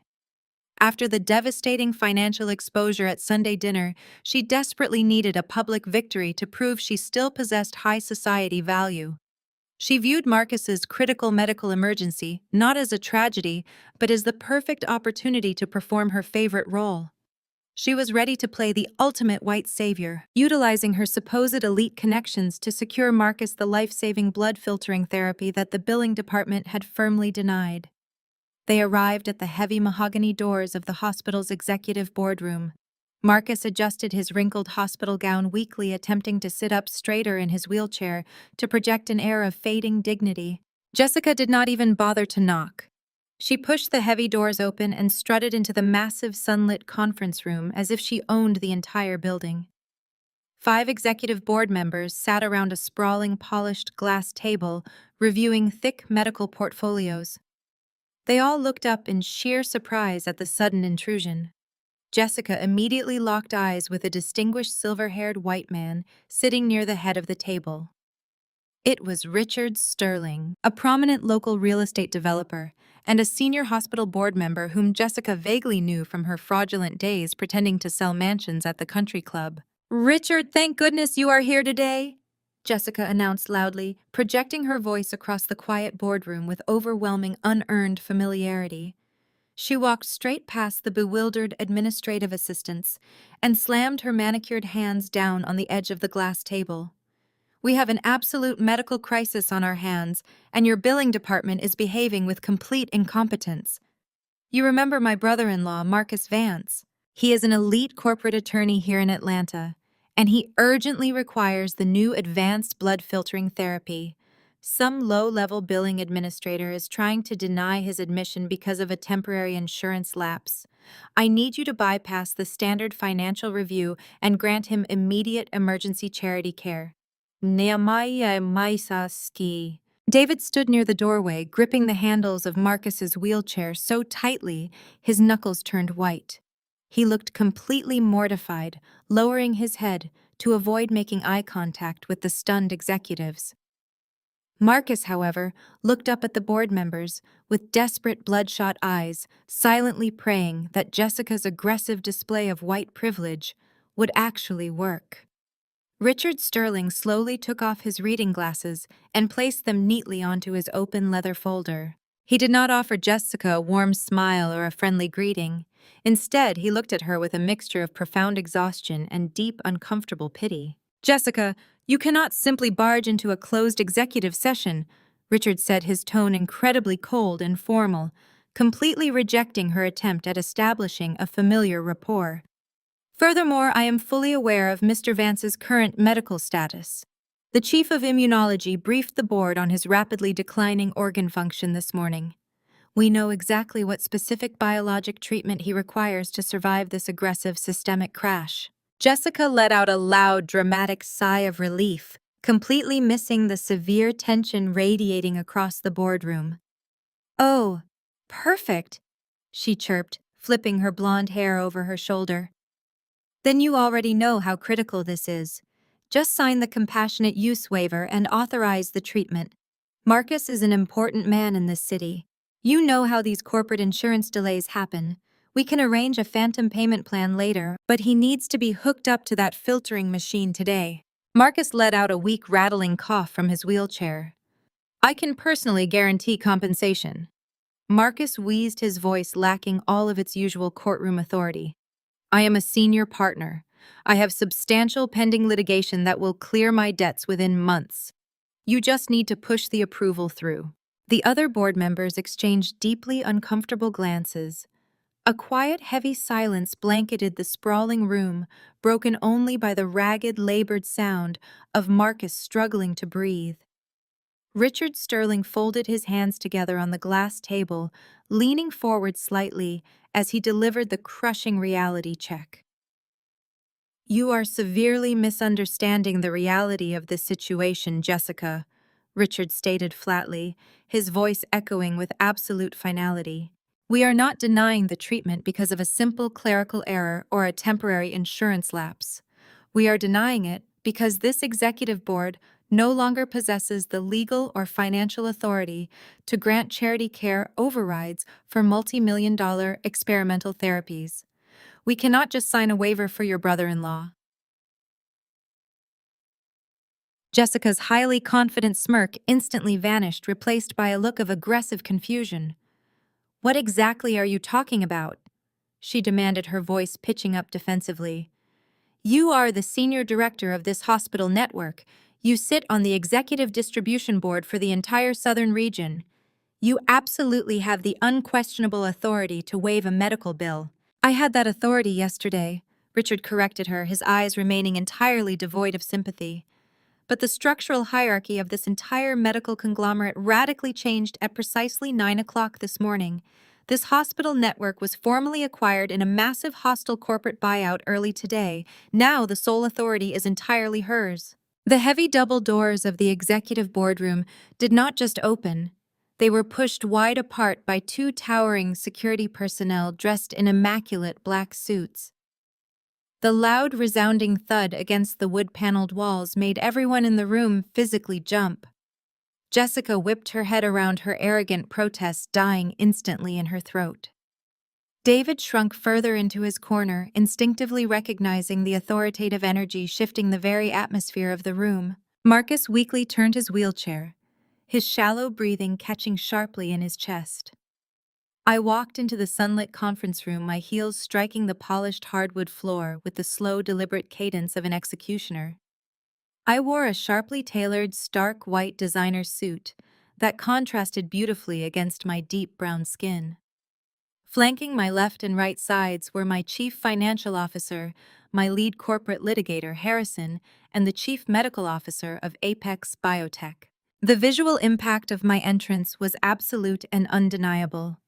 I did not look like a hospital administrator, nor did I look like a bitter, discarded ex-wife. I looked exactly like the apex predator who had just bought the entire ecosystem. Every single white male executive sitting around that sprawling glass table immediately stood up from their leather chairs. Richard Sterling buttoned his suit jacket and bowed his head respectfully as I approached the head of the table. It was a profound display of corporate submission that completely shattered Jessica's fragile white savior superiority complex. Jessica stared at the board members, then at me, her wide blue eyes darting back and forth in absolute, unadulterated horror. She opened her mouth to speak, perhaps to demand an explanation or to assert her non-existent dominance, but her vocal cords completely failed her. David covered his face with both hands, finally realizing the catastrophic magnitude of his wife's foolish arrogance. Marcus sat frozen in his hospital wheelchair, the pale, sickly hue of his face turning completely gray. His arrogant lawyer persona, the fragile mask he had worn to hide his massive insecurities, finally shattered into a million irreparable pieces. "Good morning, gentlemen," I said, my voice smooth and chillingly calm. "Please take your seats." The executives immediately sat down in unison, leaving only Jessica and David standing awkwardly in the corner. I did not offer them a seat. I walked directly to the head of the table, placing a thick leather-bound legal dossier onto the pristine glass surface. I rested my hands on the dossier, scanning the room with cold, calculating precision. "Richard, thank you for ensuring the transition protocols were strictly followed this morning. I trust the billing department has been fully briefed on the new ownership structure." "Yes, Madam CEO," Richard replied, his tone laced with absolute deference. "Every department head was notified at 9 o'clock this morning. All charity care overrides and executive waivers have been permanently suspended pending your personal review." I nodded once, a gesture of absolute command, before slowly turning my attention to the pathetic trio huddled near the doorway. Jessica looked like she was going to physically vomit. David was actively weeping into his hands. Marcus was staring at me with the desperate, frantic eyes of a drowning man who had just realized he threw away his only life preserver. "You bought the hospital," Marcus wheezed, his voice rattling pathetically in his failing lungs. "You bought the entire medical network." "I did not just buy the hospital, Marcus," I corrected him, my tone devoid of a single ounce of pity. My corporation Apex Biotech executed a hostile takeover of the entire regional medical conglomerate. As of this morning, I own this hospital. I own the specialized public clinics. I own the regional distribution warehouses. Most importantly, I own the exclusive distribution rights to the advanced blood filtering therapy you so desperately need to survive this systemic crash. Zora, please. Jessica cried out, her voice cracking as her fake high society facade completely dissolved into desperate panic. He is dying. You cannot just walk in here and play God with his life. David is your brother. We are your family. You have to approve the treatment. I turned my gaze to Jessica, slicing through her hysterical performance with surgical precision. You do not get to invoke the concept of family, Jessica. You sat at my mother's dining table and called me an angry, bitter black woman. You gleefully encouraged Marcus to steal the Buckhead mansion because you thought it fit his elite profile. You manipulated my cowardly brother into draining my mother's retirement accounts to fund your fake, luxurious aesthetic. You are not my family. You are a parasite, and you hold absolutely no power in this room. Jessica burst into fresh theatrical tears, desperately grabbing David's arm for support, but David physically pulled away from her. The reality of their impending divorce and massive financial ruin had finally broken his blind devotion. I am not playing God. I continued, turning my attention back to the gasping, terrified man in the wheelchair. I am simply operating as a highly effective corporate executive. You marched into a public clinic yesterday, Marcus, convinced that your superior legal intellect could easily manipulate the healthcare system. You thought you could bypass the billing department and demand experimental treatment because you wore a nice suit and carried a business card. But you failed to read the financial disclosures during our divorce, and you failed to realize who held the key to your survival. Marcus leaned forward in his wheelchair, extending a shaking, swollen hand toward me. The immense physical agony of his failing organs was visible in every line of his sweating face. Zora. Marcus begged, his arrogant pride completely obliterated by the sheer terror of his impending death. I am sorry. I was wrong. I was so arrogant. Please save my life. I will do anything you want. I will sign anything you need. He wept openly, hopelessly, waiting for my mercy. My mercy no longer existed. Marcus stared up at me, his eyes wide with a frantic, animalistic terror. The arrogant facade he had worn for the entirety of our marriage had completely melted away, leaving behind a pathetic, hollow shell of a man. He clutched the thin fabric of his hospital gown, his knuckles white as he strained to pull himself forward in the wheelchair. Zora, you cannot do this! Marcus gasped, his voice breaking into a high, desperate pitch. I am going to die without this filtering treatment. You know exactly what the doctor said. My organs are actively failing. You have to order the billing department to bypass the financial requirements. Please, I am begging you to save my life. Jessica took a tentative step forward, her previous bravado entirely crushed. Zora, he is literally begging for his life. Jessica cried out, her voice trembling with hysteria. You own the entire conglomerate now. You have billions of dollars at your disposal. This is your ex-husband. You cannot just stand there and watch him die over money. Have a heart. Just sign the override. I slowly turned my gaze to Jessica, my expression completely unreadable and devoid of any warmth. My heart is perfectly intact, Jessica, I stated calmly. And it is currently dictating that I run this massive medical facility with absolute adherence to the law. I am not going to deny you critical medical care, Marcus. I explained, my voice echoing with chilling precision. As the chief executive officer of this hospital network, deliberately withholding a life-saving treatment out of personal vindictiveness would be highly unethical and a blatant violation of federal healthcare regulations. I have absolutely no intention of jeopardizing my medical licenses, my corporate acquisitions, or my pristine professional reputation just to punish you. You will receive the exact treatment Dr. Harrison prescribed. Marcus let out a loud, shuddering breath of profound relief. He slumped back against his wheelchair, tears of gratitude spilling over his cheeks. Thank you. Marcus wept, wiping his face with a trembling hand. Thank you, Zora. I knew you would not let me die. I knew you still cared about me. I held up my hand, stopping his pathetic display of gratitude instantly. Do not thank me yet, Marcus, I warned him softly. I said I will not deny you the treatment. The medical team is fully prepared to filter your blood right now. However, I am legally bound to enforce standard United States healthcare policies for uninsured private patients. The relief instantly vanished from his face. What does that mean? Marcus whispered, his eyes darting toward the chief financial officer standing silently beside me. I gestured toward my executive, who handed Marcus a thick, itemized billing folder. It means that since you eagerly signed away your executive medical grant to impress your young mistress, you are completely uninsured for this experimental procedure, I stated loudly. Your standard insurance policy already rejected the claim. Therefore, you are classified as a private, out-of-pocket patient. The comprehensive cost for this highly advanced, exclusive blood filtering therapy is $250,000. And per the strict financial protocols of this hospital, that entire balance must be paid in full upfront. $250,000.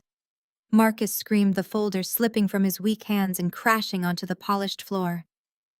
I do not have that kind of cash. You know I am broke. The bank is actively foreclosing on my house. Tiffany stole my designer watch. I have absolutely nothing left to sell. That sounds like a severe personal liquidity issue, Marcus, I replied coldly. You are an elite corporate attorney who loves to brag about black excellence and high society wealth. Surely you can leverage your massive prestige to secure a fast medical loan. Or perhaps your brother David can ask his lovely wife Jessica to sell some of her non-existent real estate to cover your deposit. David covered his face, letting out a loud, miserable sob. He had already drained our mother's retirement accounts. Jessica backed away, pressing herself flat against the boardroom wall, completely paralyzed by the catastrophic reality of her own actions. They were entirely powerless, stripped of their fake wealth, and exposed to the harsh, unforgiving light of the real world. Marcus grabbed the armrests of his wheelchair, his body shaking with profound, devastating regret. He looked at me, taking in my immaculate white suit, my team of high-powered executives, and the absolute authority radiating from my posture. In that precise moment, the magnitude of his colossal stupidity finally registered in his failing brain. He had traded a loyal, brilliant billionaire who quietly kept him alive for a materialistic 23-year-old who abandoned him the second his bank account reached zero. He had traded an empire for a heavily mortgaged house. He threw away the only woman who possessed the actual power to save his life. I ruined everything, Marcus wailed, burying his face into his hands. His broad shoulders he heaved as agonizing guttural sobs tore through his chest. It was the horrific weeping of a man who knew he had definitively signed his own death warrant through pure hubris. I am so sorry, Zora. I threw my entire life away. I have absolutely nothing. I stared at his broken, weeping form for a long, quiet moment. I did not feel an ounce of pity. I felt absolutely nothing but the cool, satisfying weight of total vindication. You made your choices, Marcus, I said, my voice resolute and final. You wanted to live like a king without paying the toll. Now the toll is due. I turned to the hospital board members who were watching the scene in stunned silence. Gentlemen, the acquisition transition is complete. Please direct Mr. Vance to the billing department to discuss his payment options. I walked out of the heavy mahogany doors, leaving Marcus weeping hysterically in his wheelchair, completely at the mercy of the cold, unforgiving billing department. 2 months later, the crisp autumn wind swept through the busy streets of Atlanta, carrying away the suffocating heat of the summer, along with the last remaining fragments of my former family's false empire. I did not have to lift a single finger to orchestrate their ultimate destruction. The universe simply collected the debts they had been ignoring for years. My corporate intelligence team kept me updated on the legal and financial fallout, delivering reports that read like the inevitable script of a tragedy they wrote themselves. Marcus's absolute refusal to accept reality finally culminated on the courthouse steps of Fulton County. The sprawling 5-bedroom Buckhead mansion he had fought so ruthlessly to secure in our divorce was publicly auctioned off to the highest bidder on a rainy Tuesday morning. The bank did not care about his tailored suits or his arrogant courtroom persona. They only cared about the massive second mortgage he had secretly taken out to finance his leased sports car and his young departed mistress. Without my hidden executive income keeping his accounts afloat, Marcus officially filed for Chapter 7, bankruptcy, less than 4 weeks after our boardroom encounter. The prestigious law firm he loved to brag about quietly terminated his senior partnership, citing his prolonged medical absences and his highly erratic, desperate behavior in the office. Stripped of his corporate health insurance and completely unable to afford the $250,000 blood filtering therapy, Marcus was permanently relegated to the overcrowded, underfunded public clinics he used to mock. He lost his luxury vehicles, his elite country club memberships, and his prominent standing in the Atlanta legal community. The proud, arrogant man who once believed he was the absolute pinnacle of Black excellence was now a medically fragile, bankrupt debtor living in a cramped ground-floor apartment on the outskirts of the city.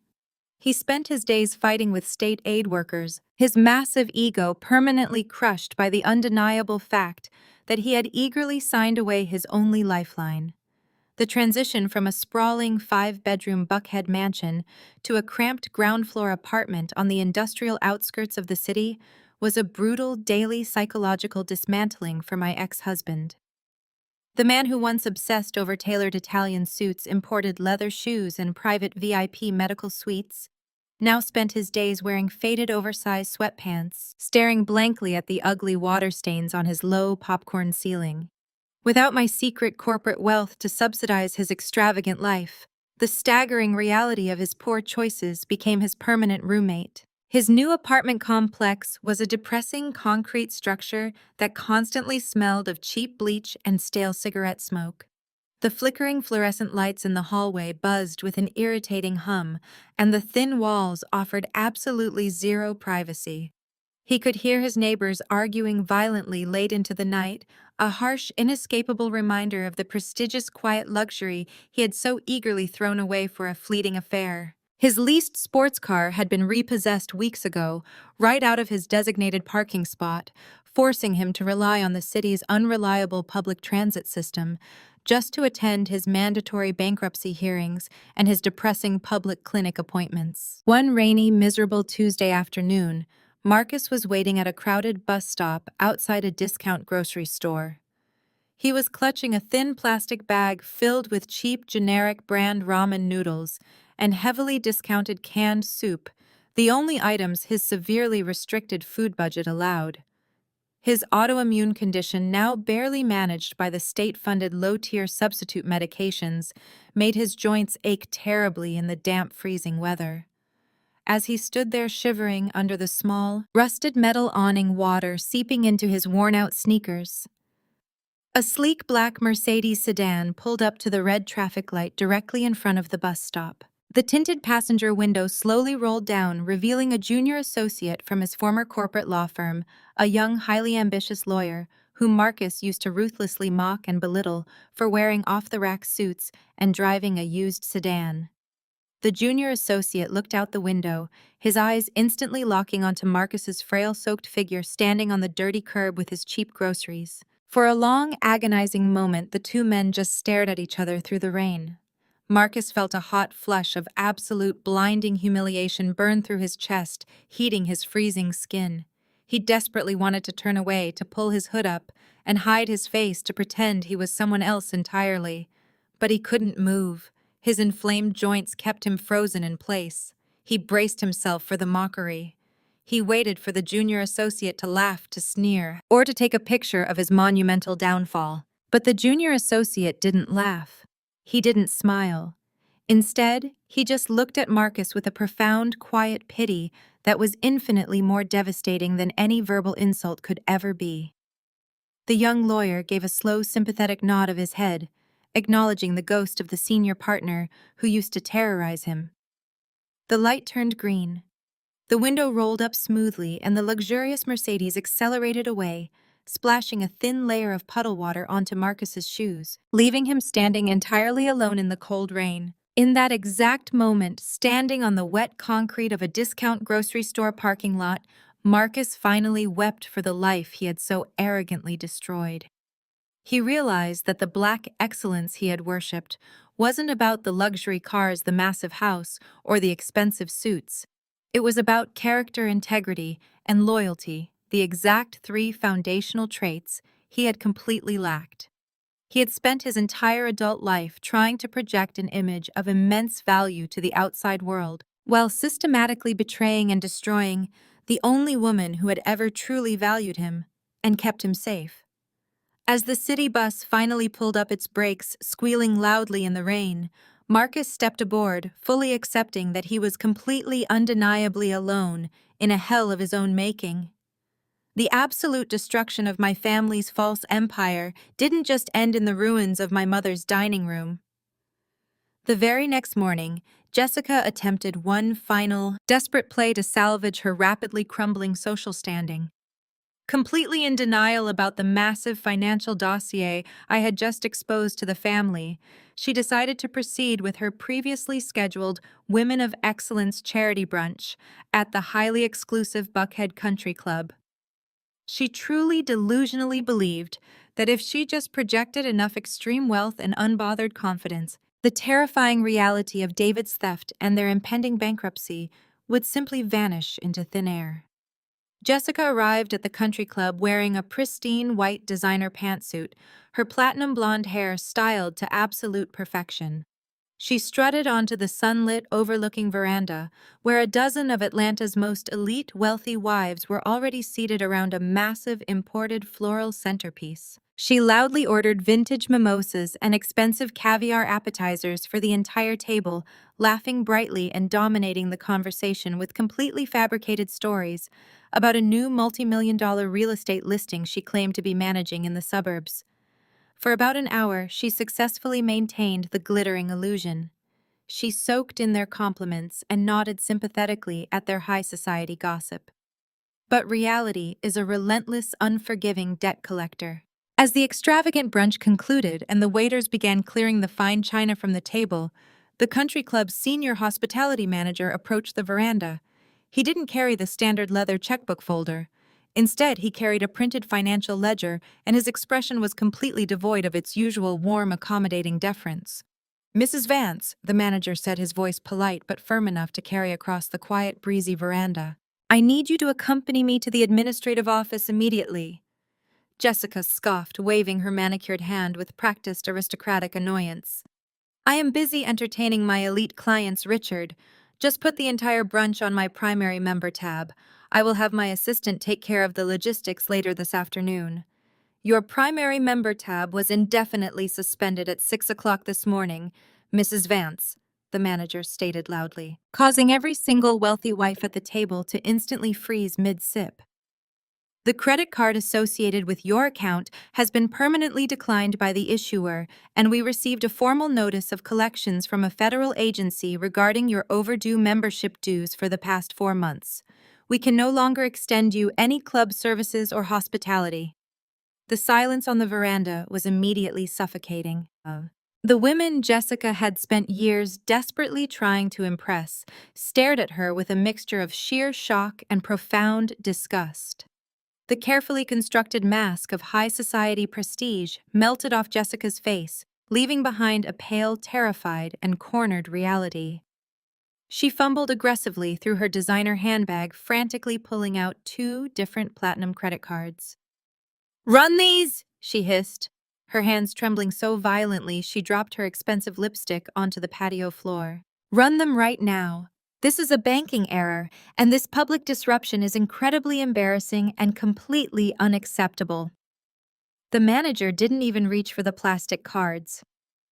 "We have already attempted to process those secondary accounts with your bank, ma'am.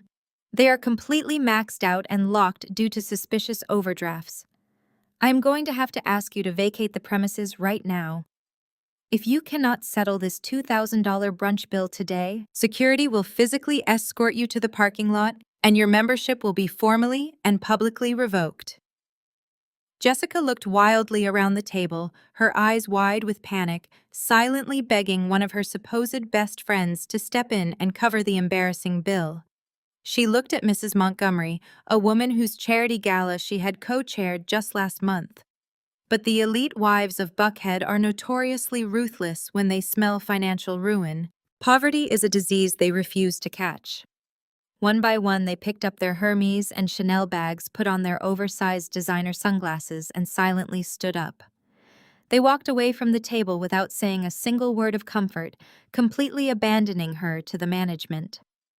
Jessica was left standing entirely alone on the veranda, publicly humiliated before being quietly escorted off the country club property by two large security guards. The fake real estate mogul had finally been evicted from her own grand fantasy, and the entire city would know about it before sunset. While Marcus was drowning in his medical and financial ruin, the catastrophic implosion of my brother's marriage provided a masterclass in the destructive nature of unchecked greed.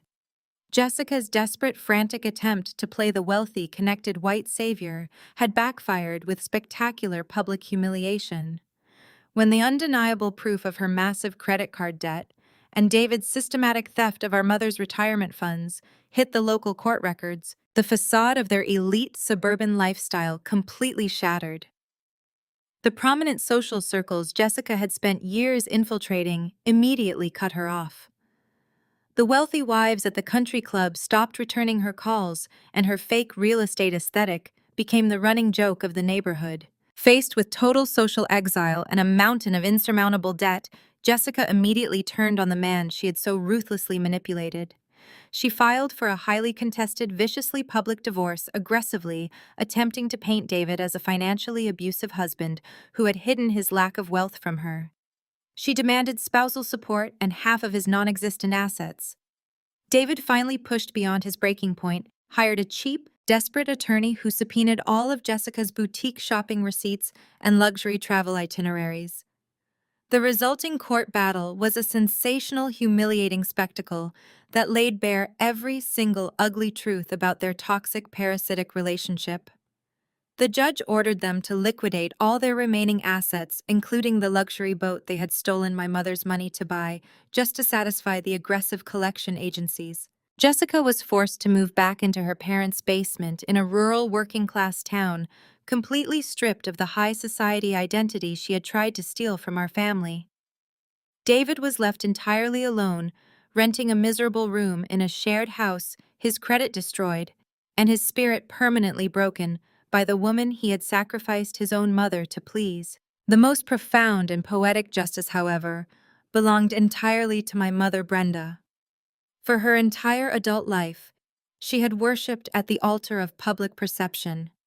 She had prioritized the shiny, hollow aesthetic of a perfect, highly educated, prominent family over the actual mental and emotional well-being of her own daughter.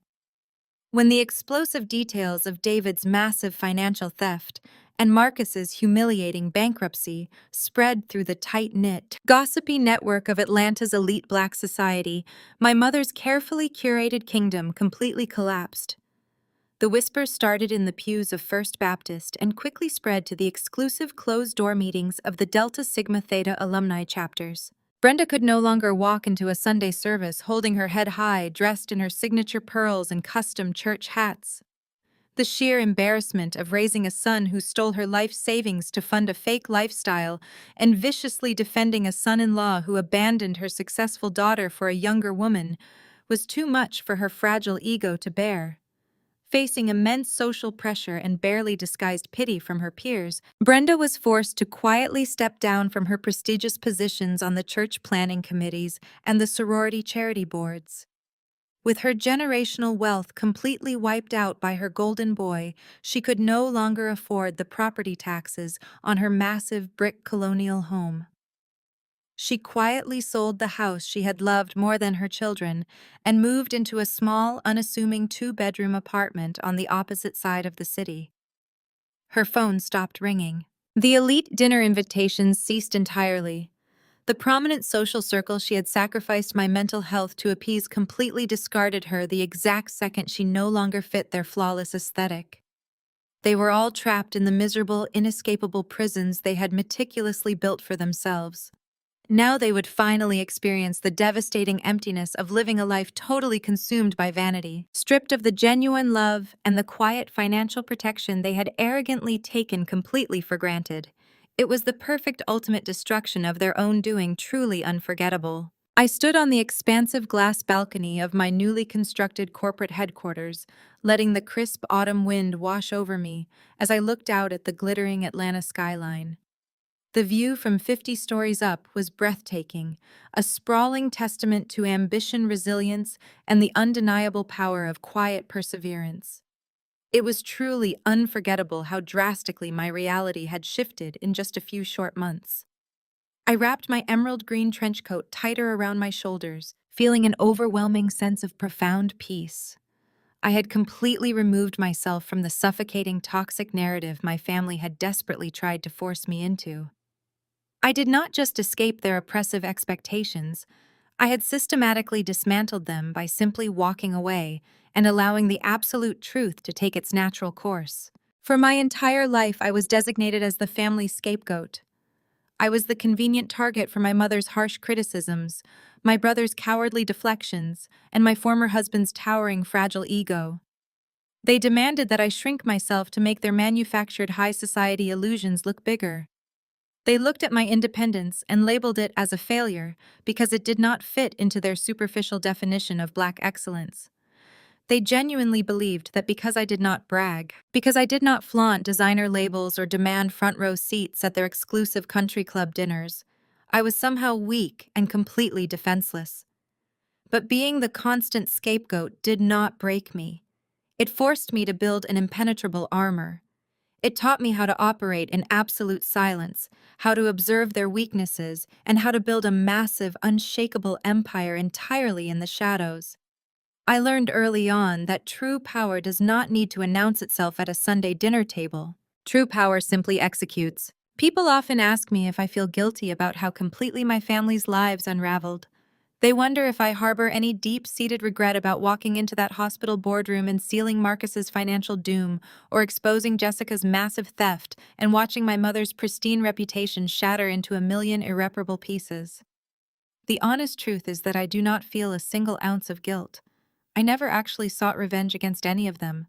I did not plant false evidence. I did not steal their money, and I did not force them to make terrible, greedy decisions. I simply stopped being their absolute safety net.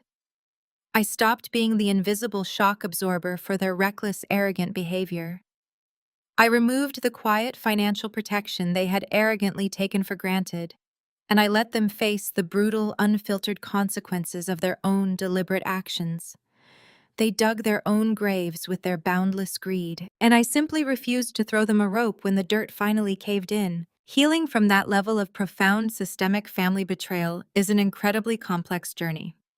It requires you to mourn the family you thought you had, or rather the family you always desperately wished you had. But grief eventually gives way to absolute liberation. I realized that my self-worth was never actually tied to their validation. My value was never dependent on whether Marcus found me attractive enough to remain faithful, or whether my mother deemed my career prestigious enough to brag about to her sorority sisters. I am inherently valuable because of my brilliant mind, my unyielding character, and the massive life-saving infrastructure I built from the ground up. I chose myself. I chose to protect my peace, my hard-earned wealth, and my personal dignity over maintaining a toxic, parasitic bloodline. Looking out over the city that I now undeniably dominated, I felt a deep, resonant sense of pride. Apex Biotech was expanding across the entire country, bringing critical medical supplies to underserved regions and revolutionizing the healthcare logistics industry.